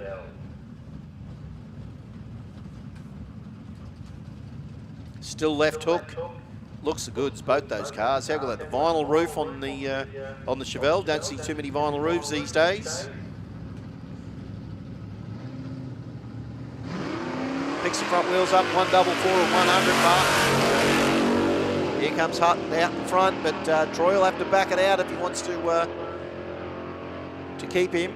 And no, they've both broken out, but it did look too quick for their dial-ins from where we are. 1072 and a 1078 is good for the win because both are broken out, but Troy's done the lesser of the two evils, and an 11.12 and 11.20 is way under for Daryl, and the win will go to Troy. So Brianna Barker and Bud Kelly. Bud in the HQ, the Hornet, the mighty Styromax Hornet of Brianna Barker with an 11.80. Will be chased down by an 11.22 of Kelly in the queue. Oh, Bria, 0.87, a 3.88, but I don't think you can give Brianna that much. As long as the car is on song, she should be good for the win. If she doesn't, she might even back out of it too, I reckon. Yep, look on the brakes, there you go. 11.81, oh, 11.81 and 11.80. I'll tell you what, if Brie had not have hit that brake, I reckon she might have gone under. I reckon so. And mind you, though, Bud Kelly, 11.23 and 11.22, so both of them only a tenth off their dial-in. So both races very good. So we did see a puff of smoke come out. I think it might have been from the queue. So we've got the emergency car heading down there.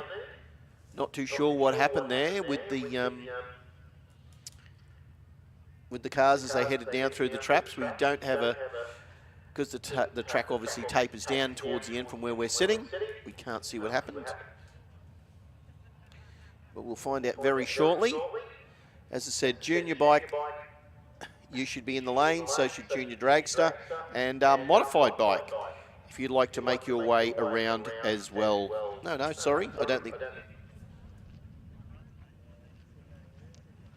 So no, it'll be just Super Street, of course, which are in, junior bike, junior dragster. So we've got the Ambos heading down there. So I'm not too sure what happened there, T. Hopefully we'll find out very shortly, and we'll let you know as soon as we can, folks. Might just give us a little bit of a breather, folks. We'll give you a little bit of a breather from the commentary, and we'll be back in just a moment.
All right, just a quick call for Top Sportsman. We need Top Sportsman to the staging lanes, please. Top Sportsman.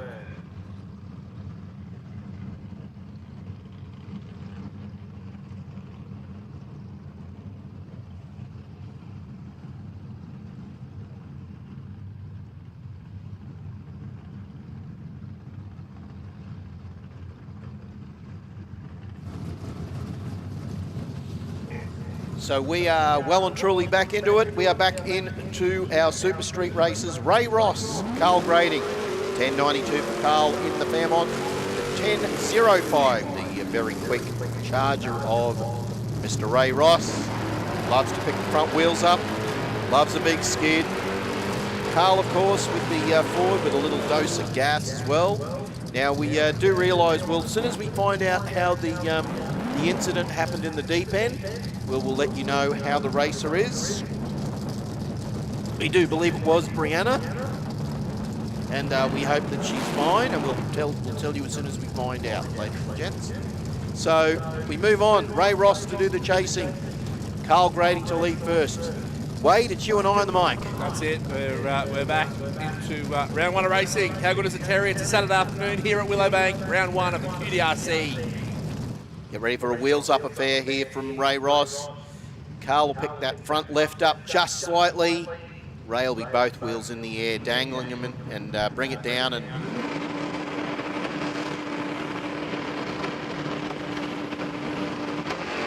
oh no, bit of big puff of smoke out of the bonnet of Carl's car. That might be, have to see what happened, but Ray Ross says, no, I am out of here.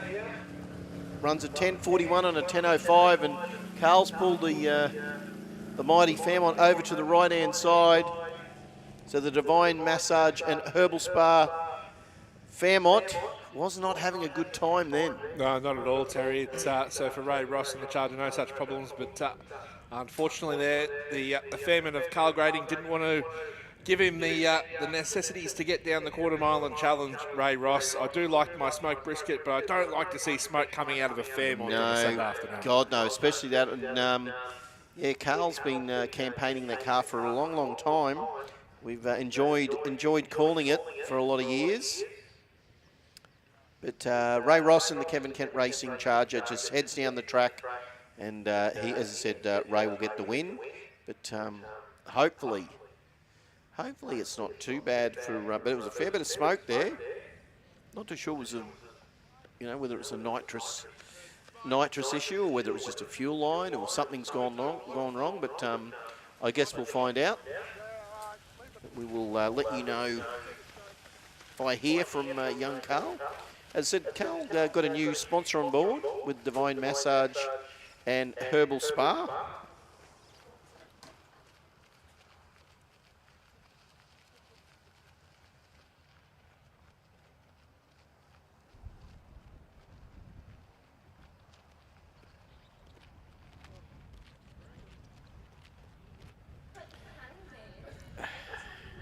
So, yeah, look, see them just pushing the Fairmont back. Hopefully, as I said, hopefully it wasn't anything that can't be fixed fairly easily for Carl.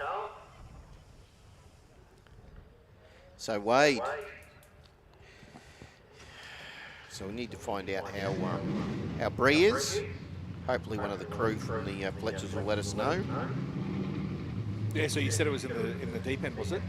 Yes, I do believe, and she might have even might have tapped the wall. I'm not too sure, mate. We will find out very shortly.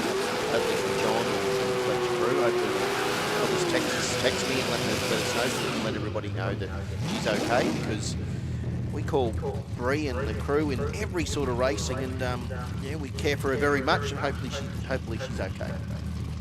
So we move on to Travis Greaves and Sean Taskus. The Capri, the XD Ford. Sean Taskus gets out nicely with a 0.26 or 148 for Greaves. I don't think you can give Sean Taskus that much on the tree, to be honest, Wade. No, certainly the Falcon of Greaves. Going to go under, I reckon. Going to go under. So it won't be enough. He does indeed. A 10.47 on that 10.54 dial in. As you call, Terry. goes under. And for Sean Taskers, a 1082 with an 8 on a 1080, a 026 light set him up nicely, and the Capri of Taskers will take the win. I think Travis probably thinking, well, not too sure what the light was, but I tell you what, I've got to push this thing hard because I've got to get in front of that Capri. But mate, no. So John Riley and Terry Glasby. Glasby in the fair lane. The one-tonner of John Riley, 1165 to an 1171. Almost a heads-up race. We'll not see much on the tree between these two competitors. Oh, 134 and a 126 light. They're both pretty well close on the tree and on the dial-in. So side by side. I wish we had a camera down the other end there. Side by side goes through, and Glasby will get the win. An 1173 and an 1171, and an 1172 and 1165 is just a little bit off, and Terry Glasby will get the win in the big fair lane. How good is that in Super Street? Wow. They would have been looking at each other down the quarter mile. They would have. Are we lining all the same colour cars up? Here comes the two gold cars with Tanisha Marshall and Jenny Ashen. 1112 for Jenny in the Commodore. The other Holden with 1160. Well, gets out with a 189 is Jan. A 194 for Tanisha. Tanisha might want to watch it because if she's going too quick. But Jenny will get off this thing very shortly, I reckon. And she will. 1117 on 1112. Ashen will get the win. 1160 on 1160 is good. That 494 light. Ouch. That's going to cost you more races than it will save you. So next pairing coming forward, Beth Mansfield French. The XD. Murray Flay at 12.99 the dial in, so he will leave first. Vanica Murray, look at that car at 12.99. It looks like it just comes straight out of Beval Shopping Centre. How good is it? 210 to a 064 for French. Here comes the Ford coming on hard and strong. Will it be able to get the Commodore? No, it won't. A 13.33 on a 12.99 for Murray will be good for the win. 11.16 on a 10.59. But I'll tell you what, that Commodore, that is deceptively fast for a shopping hauler. How good is it? Oh, look, it's the two red cars. What is going on? They said we're going to seed them by colour. Is there bracket marshal back there? What is there? Colin Marshall, Matt Francis, 10.73 to an 11.30. The Charger gets out with a 111. The panel van gets out with a 162. Here comes the van. It's coming on hard. The Shaggin' Wagon, will it get it? It will not. Both will go under the dial in, and the Charger will win with an 11.22 on an 11.30, and a 10.62 is way under the 10.73 for Matt Francis. I don't know what his PB is, but that was a good run. And how do you settle that? Which red cars are faster when they're versing each other? You bring out another red car. Terry Mansfield French in the wagon. An 11.10 is chasing down Mark Rosso in the Camaro. And Terry, your namesake has left himself some work to do. He's going to chase down Rosso with a 0.34, and of course it won't be enough. An 11.63 and 11.58. Mate, seriously, Mark broke so hard, I think he moved into the back seat. Seriously, Mark. 11.63 and 11.58, that was easy. That was an easy win for Rosso. Well done, Mark. That was an easy win, mate. So Nicole Goldie, Angela Holtz, 10.92 for Holtz, 11.57 for the XE of Goldie. Oh, that's the classic Holden versus Ford battle too. You can see Nicole just nudging that thing in. Gets out with a 0.85, a 2.27 for Angela. Ooh, Nicole's a good racer. Ange, I don't know if the car's got a good top end, but I don't know if you can give Ange, I don't know if you can give her that much. You going too quick? No. 10.95 and a 10.92 is good. But an 11.63 on an 11.57 with a 0.85 for Goldie is good. Yeah, that's right. The car was really heavy, but it wasn't enough for that reaction time. It goes to show the reaction time is critical when we get to racing and setting yourself up for a win in Dial Your Own. We know Ange in that Monaro has a good top end, 126 mile an hour. So she was coming on hard and fast, but it wasn't enough for Goldie. So Craig Leighton, George Wagner. George with a 10.24, 11.74 for Leighton. George in the little sprinter. Let's see. Yeah, George has just gone through the beams there, unfortunately. So he's had trouble staging that car today. He did not the too. first time it's happened. But look, knowing Craig, he will not care. Craig will go, no, I don't care. I'm just going. that goes well under the dial in there. And 11.57 on an 11.74. So that's the joys you get of once you get a buy run or you don't have a competitive lane next to you. And Craig would have seen the win light come up, so he'd gone, well, I can test this now. Yeah. And Craig, a regular to the Street Series as well, so he knows exactly what's required. But here's the man, Mr. We talk about winningest. Here's the man, the winningest Street Series, Mr. Josh Fletcher in the mighty Styrofan Tirana. 10.69. See Royce just holding Josh up there in the mighty Tirana, just saying, well, hang on a second, we're just going to make sure it's all clear down the other end.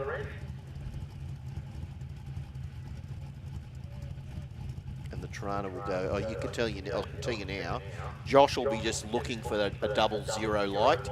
He won't really care too much about the dial-in too much. He will just be about cutting a light, because he knows if he's cutting a light, he knows his dial-in will be pretty accurate, because he's been doing this for a long, long time, and very successfully, I might add. Yeah, a couple of toys to play with as well. Whether they come and play in Street Series, they've got the supercharged dragster at home. Wonder when he's going to get a bike license. He needs to seriously shake up the modified bike crew. Well, you could put a microphone on Josh, because he's fairly calm and cool. He'd give insight into the racing, unlike some of the riders who probably drop too many swear words and they take us off air. Imagine that on 7 Mate when we're doing the winners. That wouldn't be good. We'd be in trouble. Seriously. Be funny though. Sometimes you don't know what you're going to get. Sorry for stealing your line, Forrest. Yeah. But you just don't do this. You put a microphone under some people's mouths and what comes next, who knows? I've had that a couple of times. There you go, 0.61 for Fletcher. I reckon Josh will run about a 10.71 or a 10.72, I reckon. No, he'll go right on the dial in 10.69 with an 8. Josh Fletcher. Boom. I'm here. Round 1 of Super Street. Look at me. I don't even need to be racing anyone. I can still go right on my dial in. Take that, Super Street. Come all challengers. I am here. I am here and waiting. And someone will line up against Josh in round number 2. He got the bye in round 1, courtesy of being our number 1 qualifier. Now, Wade, I'm going to jump off for a second because we've got juniors, and I know that T wants to get in the mix for the junior dragster, so I'm going to jump off so she can jump on the microphone. Absolutely. Ex-junior racer herself, Tiana. And juniors now dabbling in the commentary, bracket marshalling. Jack of all trades. Turning 21. Tiana, is there anything you can't do? Tell us. Not getting a bike license. I ride a motorbike. Leave that to Dad. Yeah. Anyway, we've got 2 juniors on the race track, ready to rock and roll. Cody Sedmak has dialed in a 9.15. Give the B junior for JTS Racing. Alongside will be Charlie Usher, a junior at 8.33 the dial in.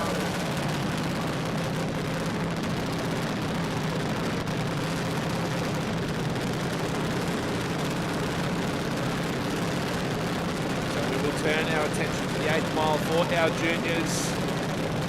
It's going to be on. It's going to be cheers. It's going to be tears at the end of the day. It's going to be celebrations. All in all, our juniors, they're all very good sports. They're all very friendly with each other off the track. But when the helmets go on, it's race time. A 0.63 to Charlie Usher has the advantage. We'll be chasing down Cody Sedmak with a 2.41 lights. And it will be good enough for the win. Charlie Usher goes an 8.40 on the 8.33 dog. Sedmak at 9.38 on an 8.35 dog. Yeah, nice indication for our first pairing of juniors. Modified and Super Sedan, Modified and Super Sedan, we need you in the lanes, please.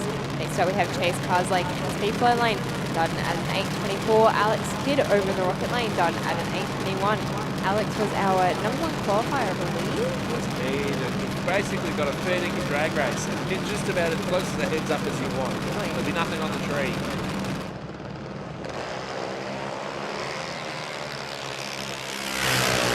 So Alex out with 088, chase a 123. And Alex will convert that to a winner with an 824 on an 821, chase an 826 on an 824. So Alex is just done chasing. It's like close.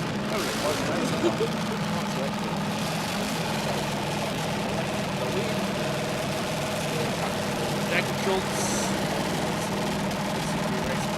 James Lode back in the junior. Off the leathers for a race suit.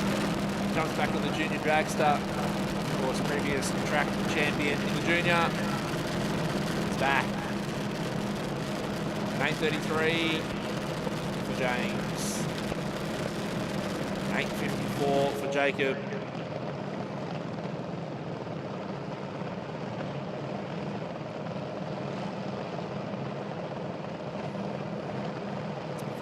If you make yourself a final in the junior dragster field, you've done very well. Of course, big field here this weekend, as we expect from our juniors. The first step to making yourself the final is getting a win in round one. All the ones, a triple one for Jacob Schultz, a 181 for James Lode. Advantage goes to Jacob on the start line and across the 8th mile finish line. It will be good enough for Jacob Schultz to take the win. An 8:58 on an 8:54. James Lode, an 8:33 on that 8:33 dial-in, so he was right on that dial-in, but reaction time cost him the win there, Tiana. Yeah, it did. Okay, it looks like you can see Paige King over in the rocket lane. He'll be darting at an 8:56. Nevaeh McDougall will be over here in the speed flare lane, darting at an 8:59. So we almost heads up between these two. Yeah, we saw. You won't see it on the lights. Yeah, Super Street, they were pairing them up in colour. These guys are pairing up on the dial-ins. Yeah. How good's this?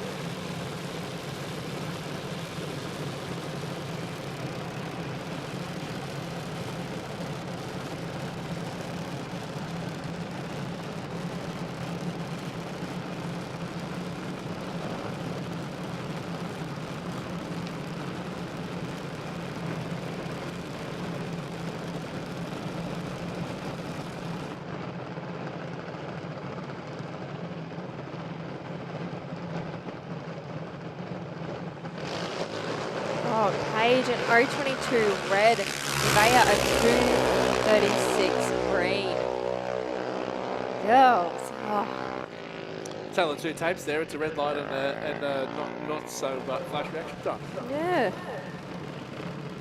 I think Nevaeh would be happy that there was a red light in that other lane there. Modified and Super Sedan. Modified and Super Sedan. This is another call for you to get into the lanes, please. Fans Pirano in the speed flare lane, darting at a 9:06. Neela Paul in the rocket lane, darting at an 8:24. So we've got an AJD versus BJD here. Indeed, so Neela Paul for STS Speed Shop. Lance Pirano, fresh off a Winter Nations final. Jacob's Well, if you're ever over that way, the Jacob's Well Tavern is a beautiful place to get yourself some lunch. It really is. Doesn't matter how good it is to have lunch at. Ben's got to work with a 129 reaction time. 0.68 the other side for Neela Paul, chasing hard, and no, it won't be enough. Both break out, an 8.20 and an 8.24 for Neela Paul. The lesser of the two breakouts will be Vance Pirano, who will take the win. 9.04 with a 9 on a 9.06.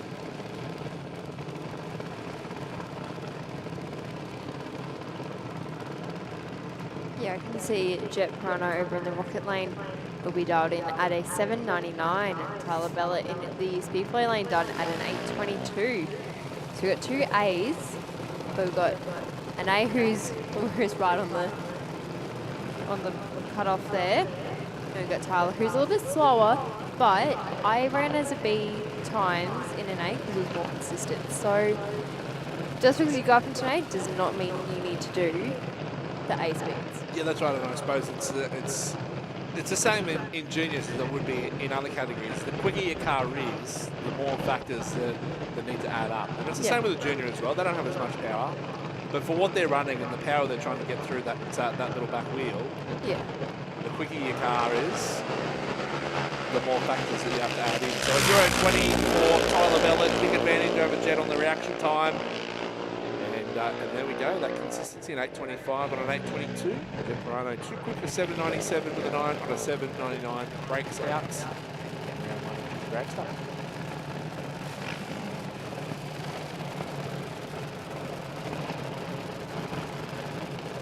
Okay, Tiana Canuli in the speed flow lane over here, done at an 8:47. Kyle Schultz in the rocket lane, done at a 7:95. So Carl Schultz, current track champion for Junior Dragster, winning last year. Junior Dragster title. It's a battle for Corona Down supremacy, Tiana. Is there anyone in Corona Downs today? They all seem to be drag racing. Yeah, they're all pitted over there as well. Tiana out with a 177 at Carla and an 091. And Carl will get the win with a double breakout, a 793 on a 795 for Carl, and an 838 on an 847 for Tiana. Yeah, the Schultzes and the Canulis quite often pit together and work together, helping each other with the cars.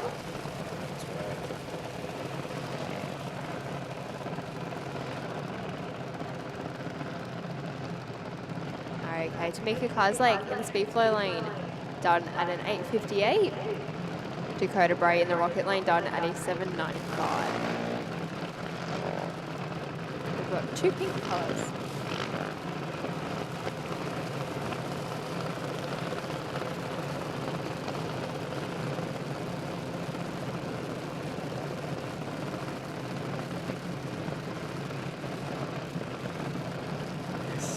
Yes, we do. There is the pink car of Tamika Karslake leaving first. Chased down by Dakota Bray.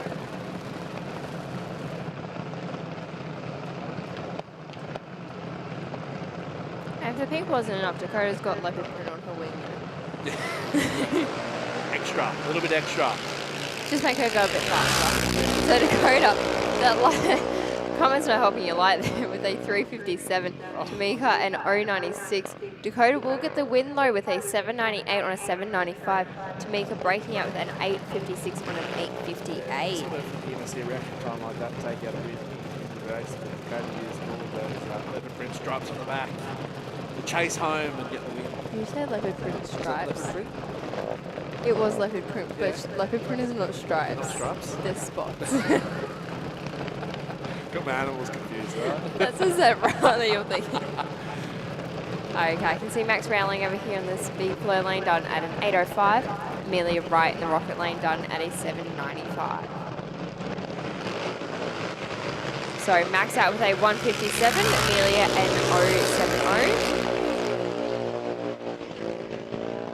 Amelia breakout with a 790 on a 795.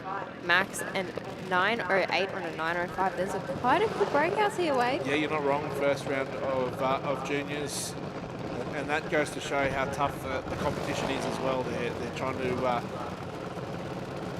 when they're matched up so closely, trying to match themselves in front.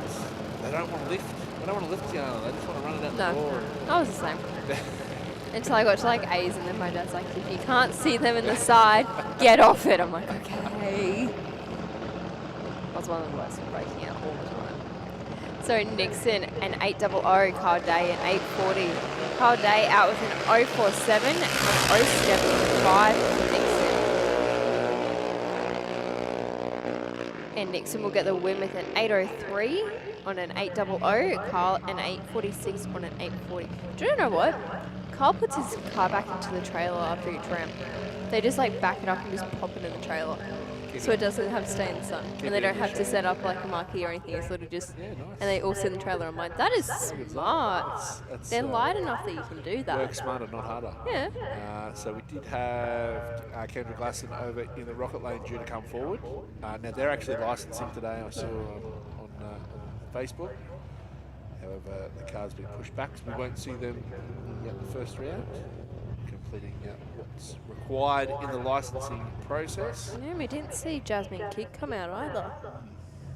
I did see her standing behind Alex's car, so thinking something may have happened there.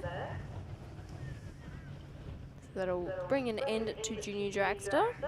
Then we do have our two junior bikes having their little fun trip down the track. Indeed. So, of course, if you're looking at getting involved in our junior drag bikes for competitors between 12 and 18 years of age, so the A junior bikes run 161cc to 350, speed limited and ET no quicker than 8.9 seconds. And the B juniors for 12 to 18 years of age, limited to 113 kilometers an hour, up to 160cc. So there's a bit of information. If you're sitting up on the hill, there's plenty of kids here today that wanted to get involved in junior drag bikes. Xavier Mansfield French and Scarlett Mansfield French putting on a show. And some sharp reaction times too there, Tiana. So 0.53 to a 0.39, and for Scarlett an 11.67, for Xavier an 8.82. So that's the difference there between the A and the B junior drag bikes. They really get to do it all, don't they? They're changing gears, they're putting on a smoke show, they're driving or riding the bikes hard down the Have they rev matches? They do, they do. A lot of fun for the junior bikes. I mean, I don't think Scarlett and Xavier are doing it today, but because it's just the two of them. But yeah, when you get the whole like 12 of them sitting in the lanes, all just revving out each other, I'm like, yep.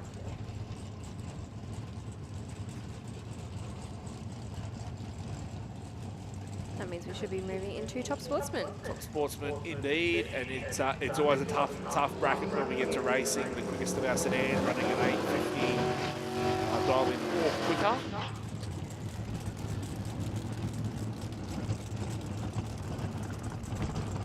Sorry, it's 9 seconds for QDRC, so it's 8.50 for national events. Locally, it's 9 seconds the cut-off for Top Sportsman.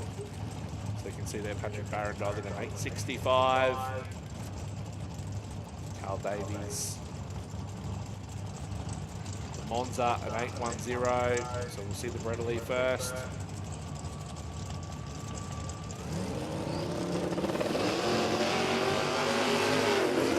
Patrick will get the win because Carl's decided to do an 083 red, Patrick an 033, finishing off a 937, Carl a 821.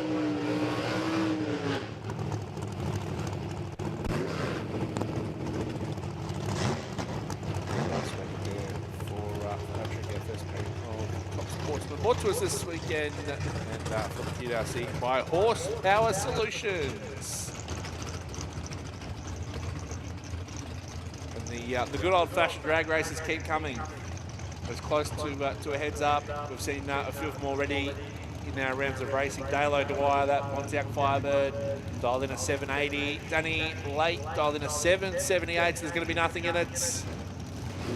Reaction time will be all the more critical.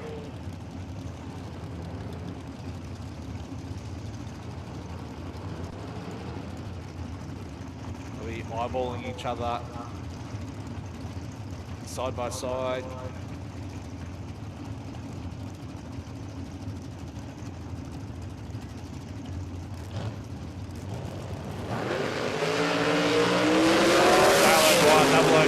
Thanks for coming. 018 for Danny Lake. That's not going to lose you too many races, but someone's got to be a winner. Someone's got to be a loser, and the winner will be Dale O'Dwyer, a 782 and a 780.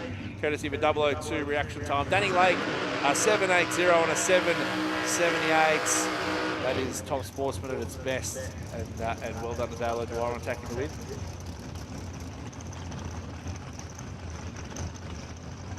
Yeah, I can see Steve Horvath over here in the speed flow lane, done at an 8.33. Tony White over in the rocket lane, done at an 8.28.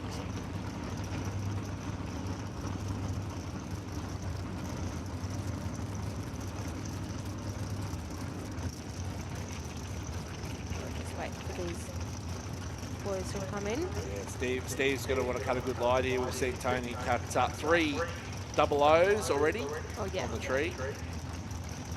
And then to make it even harder, we're going to make him leave again. Not too far between them.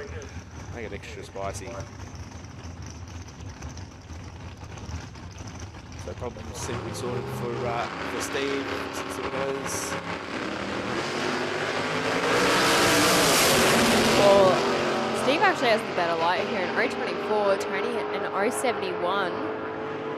but Tony will win with an 8:29 on an 8:28 because Steve broke out with an 8:32 on an 8:33. Yeah, nice work for Tony. Cuddy's, I mean, a 0.71 is still pretty sharp, but to say it's the worst lap of the day, that's not bad. Oh yeah. He's still taking home the W in round 1. Hey, Scott Hoffman in the speed flow lane done at a 7:45. Michael Schaefer in the rocket lane done at an 8:56. Yeah, so Scotty looking to pick up a bit of ET on the run already today, a 7:58 the best, 190 miles an hour, so plenty of speed a mile an hour on board for Scotty.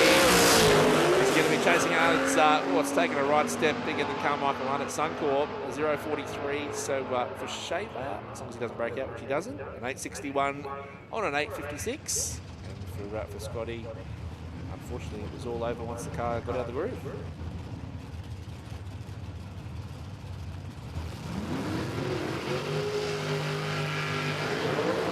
Neil Maxwell over here in the speed flow lane done at a 7:18. Dave Goldie in the rocket lane done at a 7:33. Just when you thought we've seen some tough matchups in Top Sportsman, let's turn it up a notch, Tiana.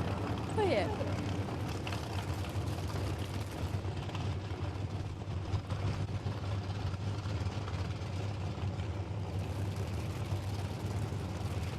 So we've already spoken about Tony White cutting some good lights. Dave Goldie, #1 qualifier, 000, first pass this morning. Comes out qualifier #2, 001. And then to complete the trifecta goes a 008. What's he got? Has he got another 00 in the back pocket? Neil Maxwell's a tough competitor.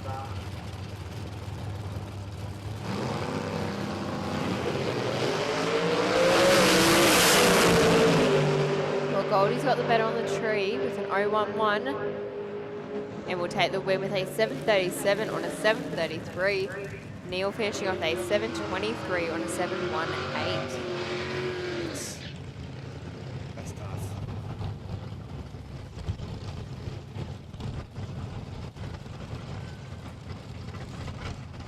Paul Devane over here in the speed flow lane done at an 8:47. Neil Grayson over in the rocket lane done at an 8:06.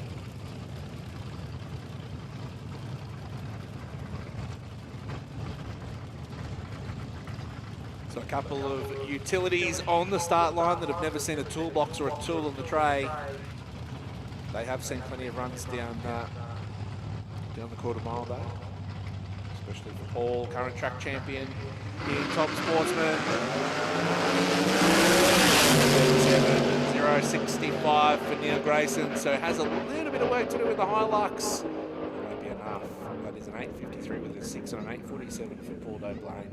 So we'll take the win over Neil Grayson, who goes an 8.10 and an 8.06.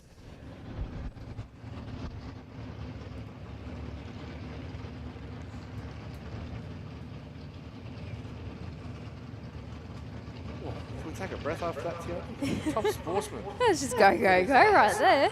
Hey.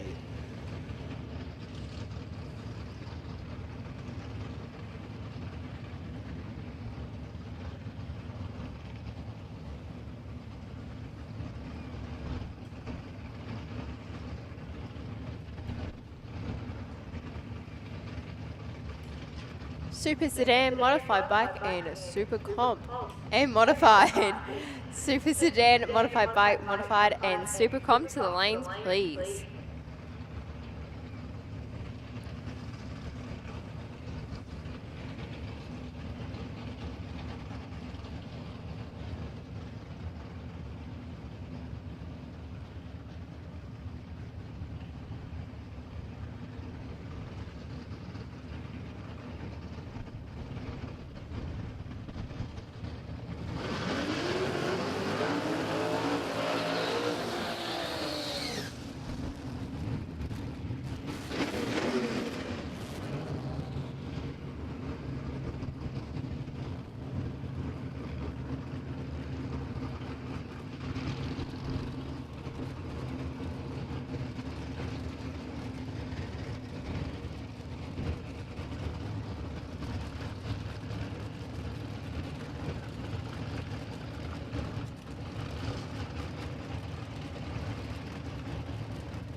Okay, Mitchell Bauer and Nathan Peters. We are in Super Sedan. So Mitchell Bauer will get the win with a 9.25 on a 9.24. Nathan Peters a 9.50 on a 9.39.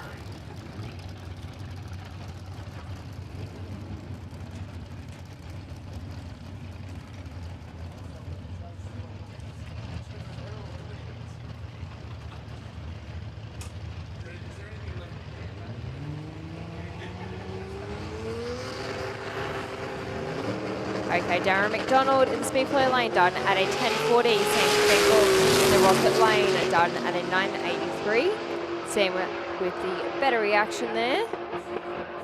And he'll convert it to a win with a 9.87 on a 9.83. Darren breaking out a 9.63 on a 10.40.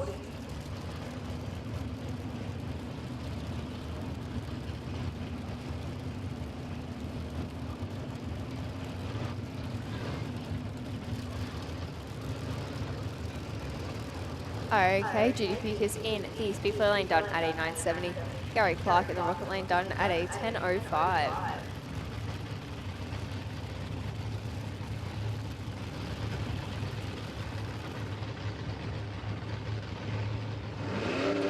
Big foul, sits there patiently, steps up on the rear tyre. A double 1-4 for Judy Pickers. He's chasing down Gary Clark in the Tirana, but doesn't look like it's going to be enough. Gary will go through a 10.28 on a 10.05. Judy a little bit off at 10.74 on that 9.70. But the good news is we will see all of their competitors back for the next round of racing. Gary will have a win next to his name.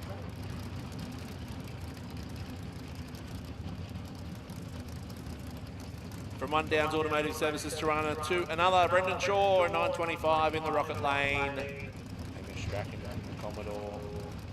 NBH Electrical has dialed in a 9.70.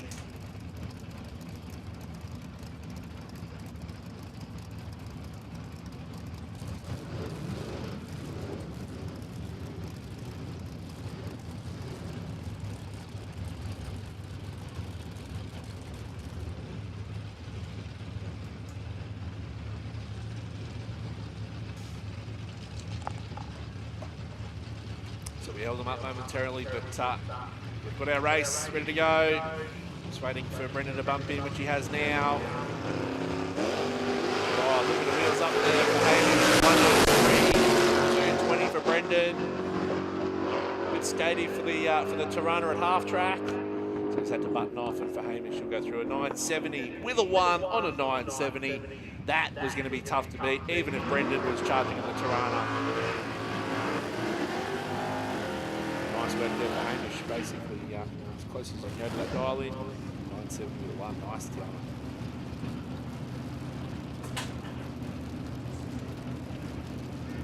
Terry's just breaking your head that you've got here now. Damian Morris, he's an NRL player, he's not that solid. Damian Morris in the speed flow lane, done at a 9.89. Rob Price in the rocket lane, done at a 9.46.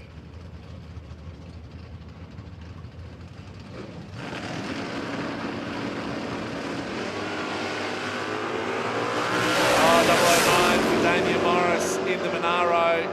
Rob Price, you were going to have to chase down Damian.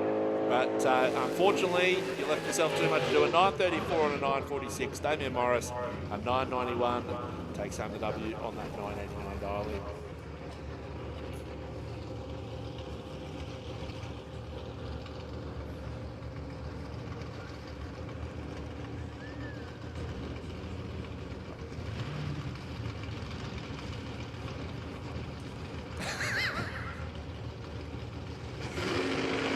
Wyatt in the speed flow lane, done at a 9.48, 003 light.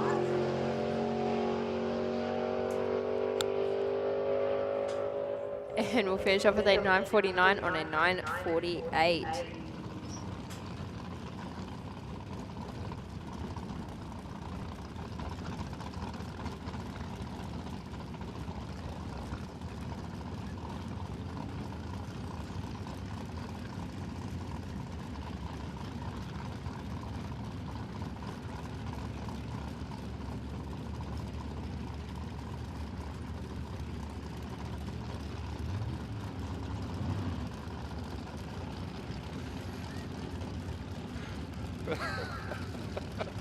We're not busy signing autographs, we're taking photos with our fans.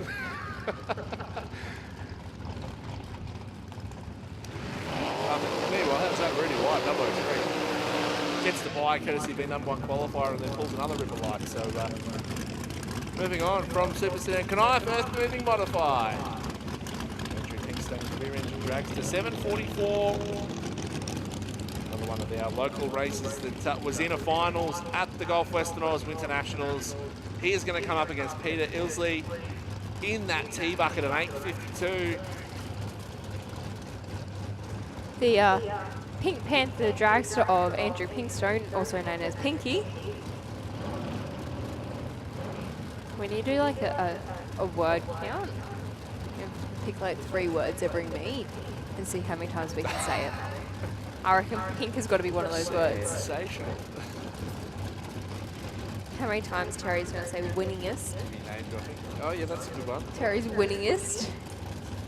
But we're going to come up with like weird words, how many times we can say it or like a word like it without making it too obvious. It's always a challenge. Send them to the Willowbank commentary Facebook page for the next QDRC. Yeah. Where we'll wear our Hawaiian shirts. Well, 003 for Pinky and 091 for Zaylee. So Pinkstone will convert it to a win with a 751 on a 744. Peter a 863 on an 852. How was that? Andrew Pinkstone had that dragster. Yeah, he was having a good centre line on the wall and just still got the win. Nice. He knows how to drive it. He's been racing it for years. Yeah. And like when Dad was racing Modified, we always said it was never me a Willowbank if he didn't race Pinkstone at least once, and it was usually in round 2. Yep. Yep. Pinkstone, listen, Terry. Chris Reed in the Roadster. Finished second in our points for Modified last season.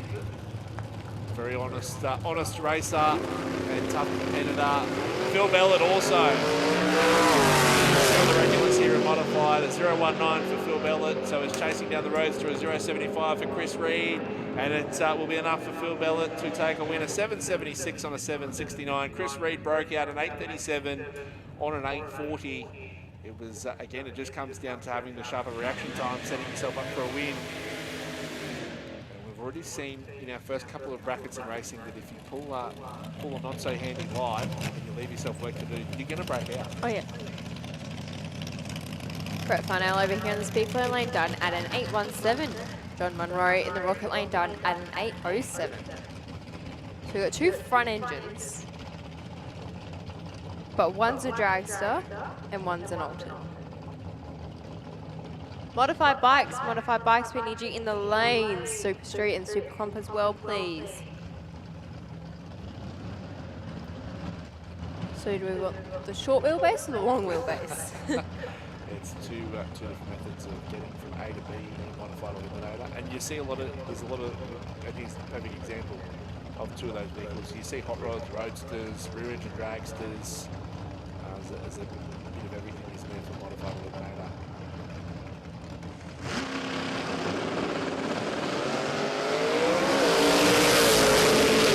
Munro, 079, line for Brett Farnell. There's not much in it as they get towards the finish line, and John Munro will take the win, an 810 for the Altered fans. The 3, and Brett Farnell goes an 823 with an 817 dial-in.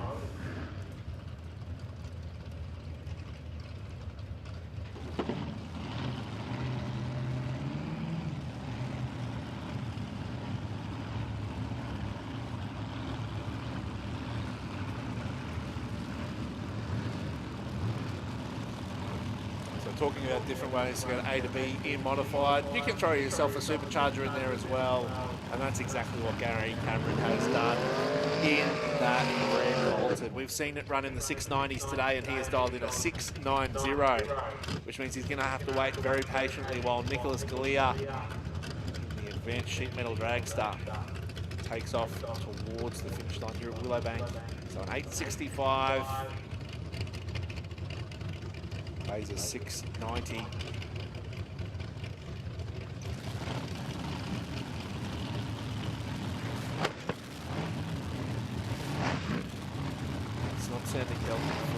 Gary Cameron back there in the burnout box, getting to come forward. So Nicholas, he's done his burnout procedure, he's gone through, and he will get a solo for round 1.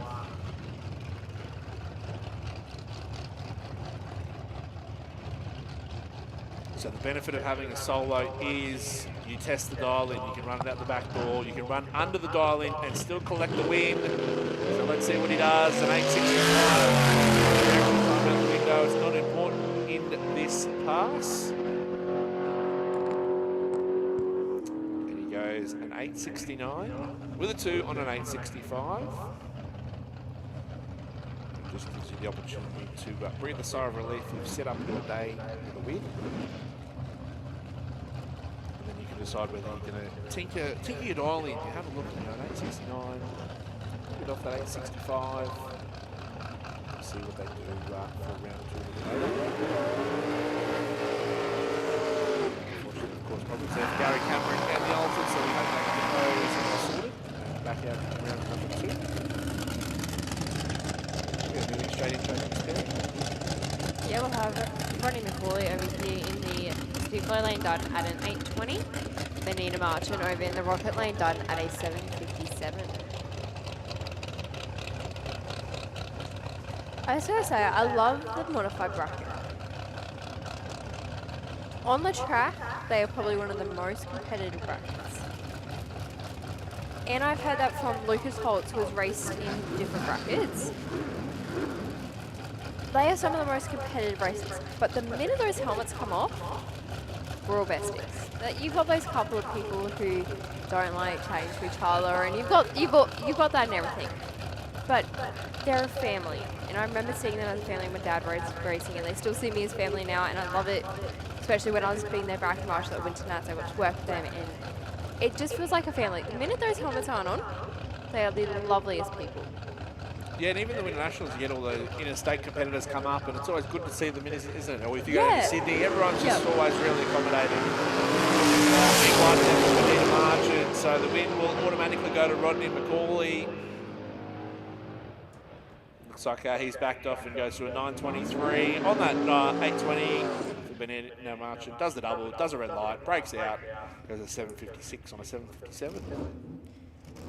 Yeah, like we went over to Perth, blew the engine up, and it wasn't just the Queenslanders, it was everyone who was in Perth as well, calling up, seeing if there was a spare engine, if there was stuff that we could try to fix it, just calling to their shops, to local shops, and everyone that they knew, and it was just, it's an amazing, like I wasn't there, unfortunately, I had to go to school. Did Dad run a 000, did he? Dad ran a 000. That's the problem. But I remember my mum and my aunt calling me and being like, this has happened, but everyone here is being so amazing and everything, and I'm like, oh, wish I could have been there, but yeah, no. And you do get, and I don't think that's just modified. You get that in all of drag racing, where if a competitor is in trouble and something's not gone quite right, everyone's happy to lend a hand and help get them out on track. Even I've just seen it the most in modified. Yeah, definitely. They're definitely a family. Like you walk around and like Winter Nationals, modifieds usually like to get together one night and we'll have a barbecue, just being able to chat and catch up, especially with the fact that a lot of the interstaters know each other. Like you have Peter Brown and all that who come up from Sydney and they know each other, and so it's really good to just have that time that you're not racing, but you can just catch up away from racing to just chat, see what's happening, because you don't get to see each other. You see each other once a year at Winter Nights. Yeah, that's right. Yeah. It's the one event that everyone turns up for, isn't it? We do have a lot of, obviously, the biggest event outside of North America. Yeah. In the Southern Hemisphere. Yeah, that's right. That's my saying. So, and we were talking earlier as well, Tiana, is a lot of races, some are travelling from Toowoomba, some live Gold Coast, some are from northern New South Wales. Not everyone lives in each other's pockets. So, even though sometimes the racetrack is the only place you do get to see. You only see friends once a month. Yeah, that's right. Whether you're in the juniors or even as adults as well, we all work. Yep. Monday to Friday. Most people do. Most people do. It does mean that sometimes the only time you see each other is at the racetrack. Yeah, definitely. And it's always sad, but it's also like it makes it that much better when you get to see them. It's just, Yeah, it I adds- got tackled by one of my, well, she races modified now. We raced in juniors together, Chelsea Smith.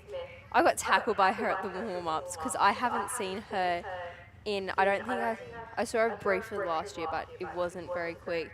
It was just the quickest thing. And I saw her at the warm-ups and she was tackled me over You get yourself a because I haven't seen her in forever. You need to get yourself a security guard. when your fans start tackling you, Tiana, that's the point where you gotta get some self-protection. No, when my friends start tackling me, I was so excited to see her. I knew she was coming up. I was trying to get to her, but then I was up here with Mark, and we ended up having a break. So I went down, and we just saw each other, and we just ran. And you know that video where it's, we have an all down. Cool. How long's that, Sue?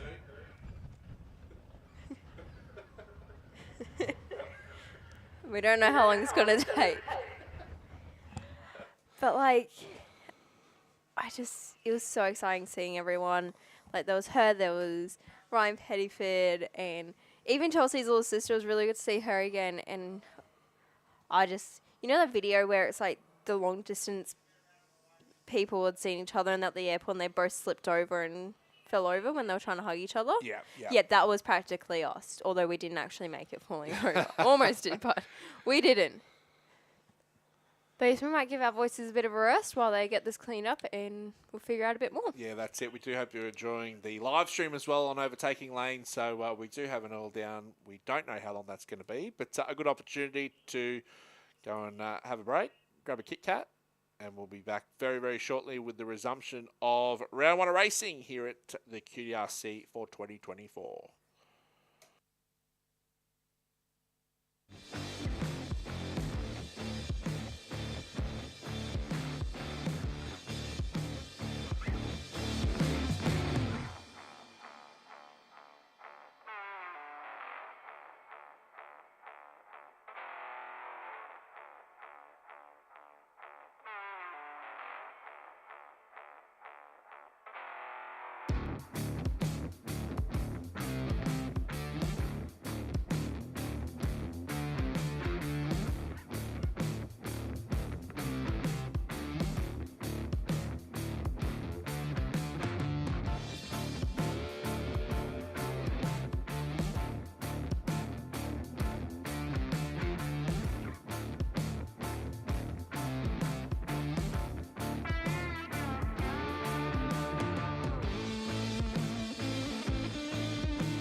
all A-OK down there, but unfortunately it's locked up. So we're just trying to put a dragster on the back of a tilt tray, which obviously you can imagine isn't the easiest thing to do.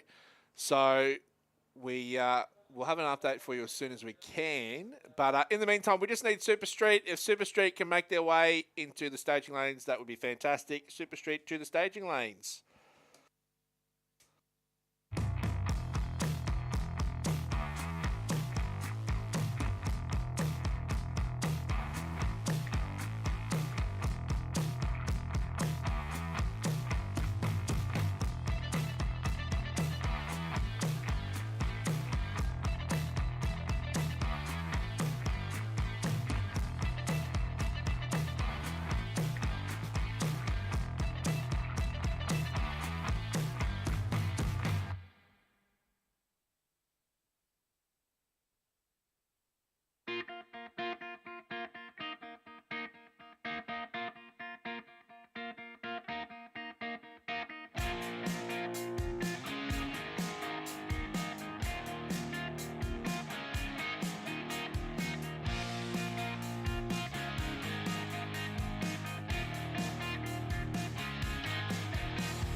Bye.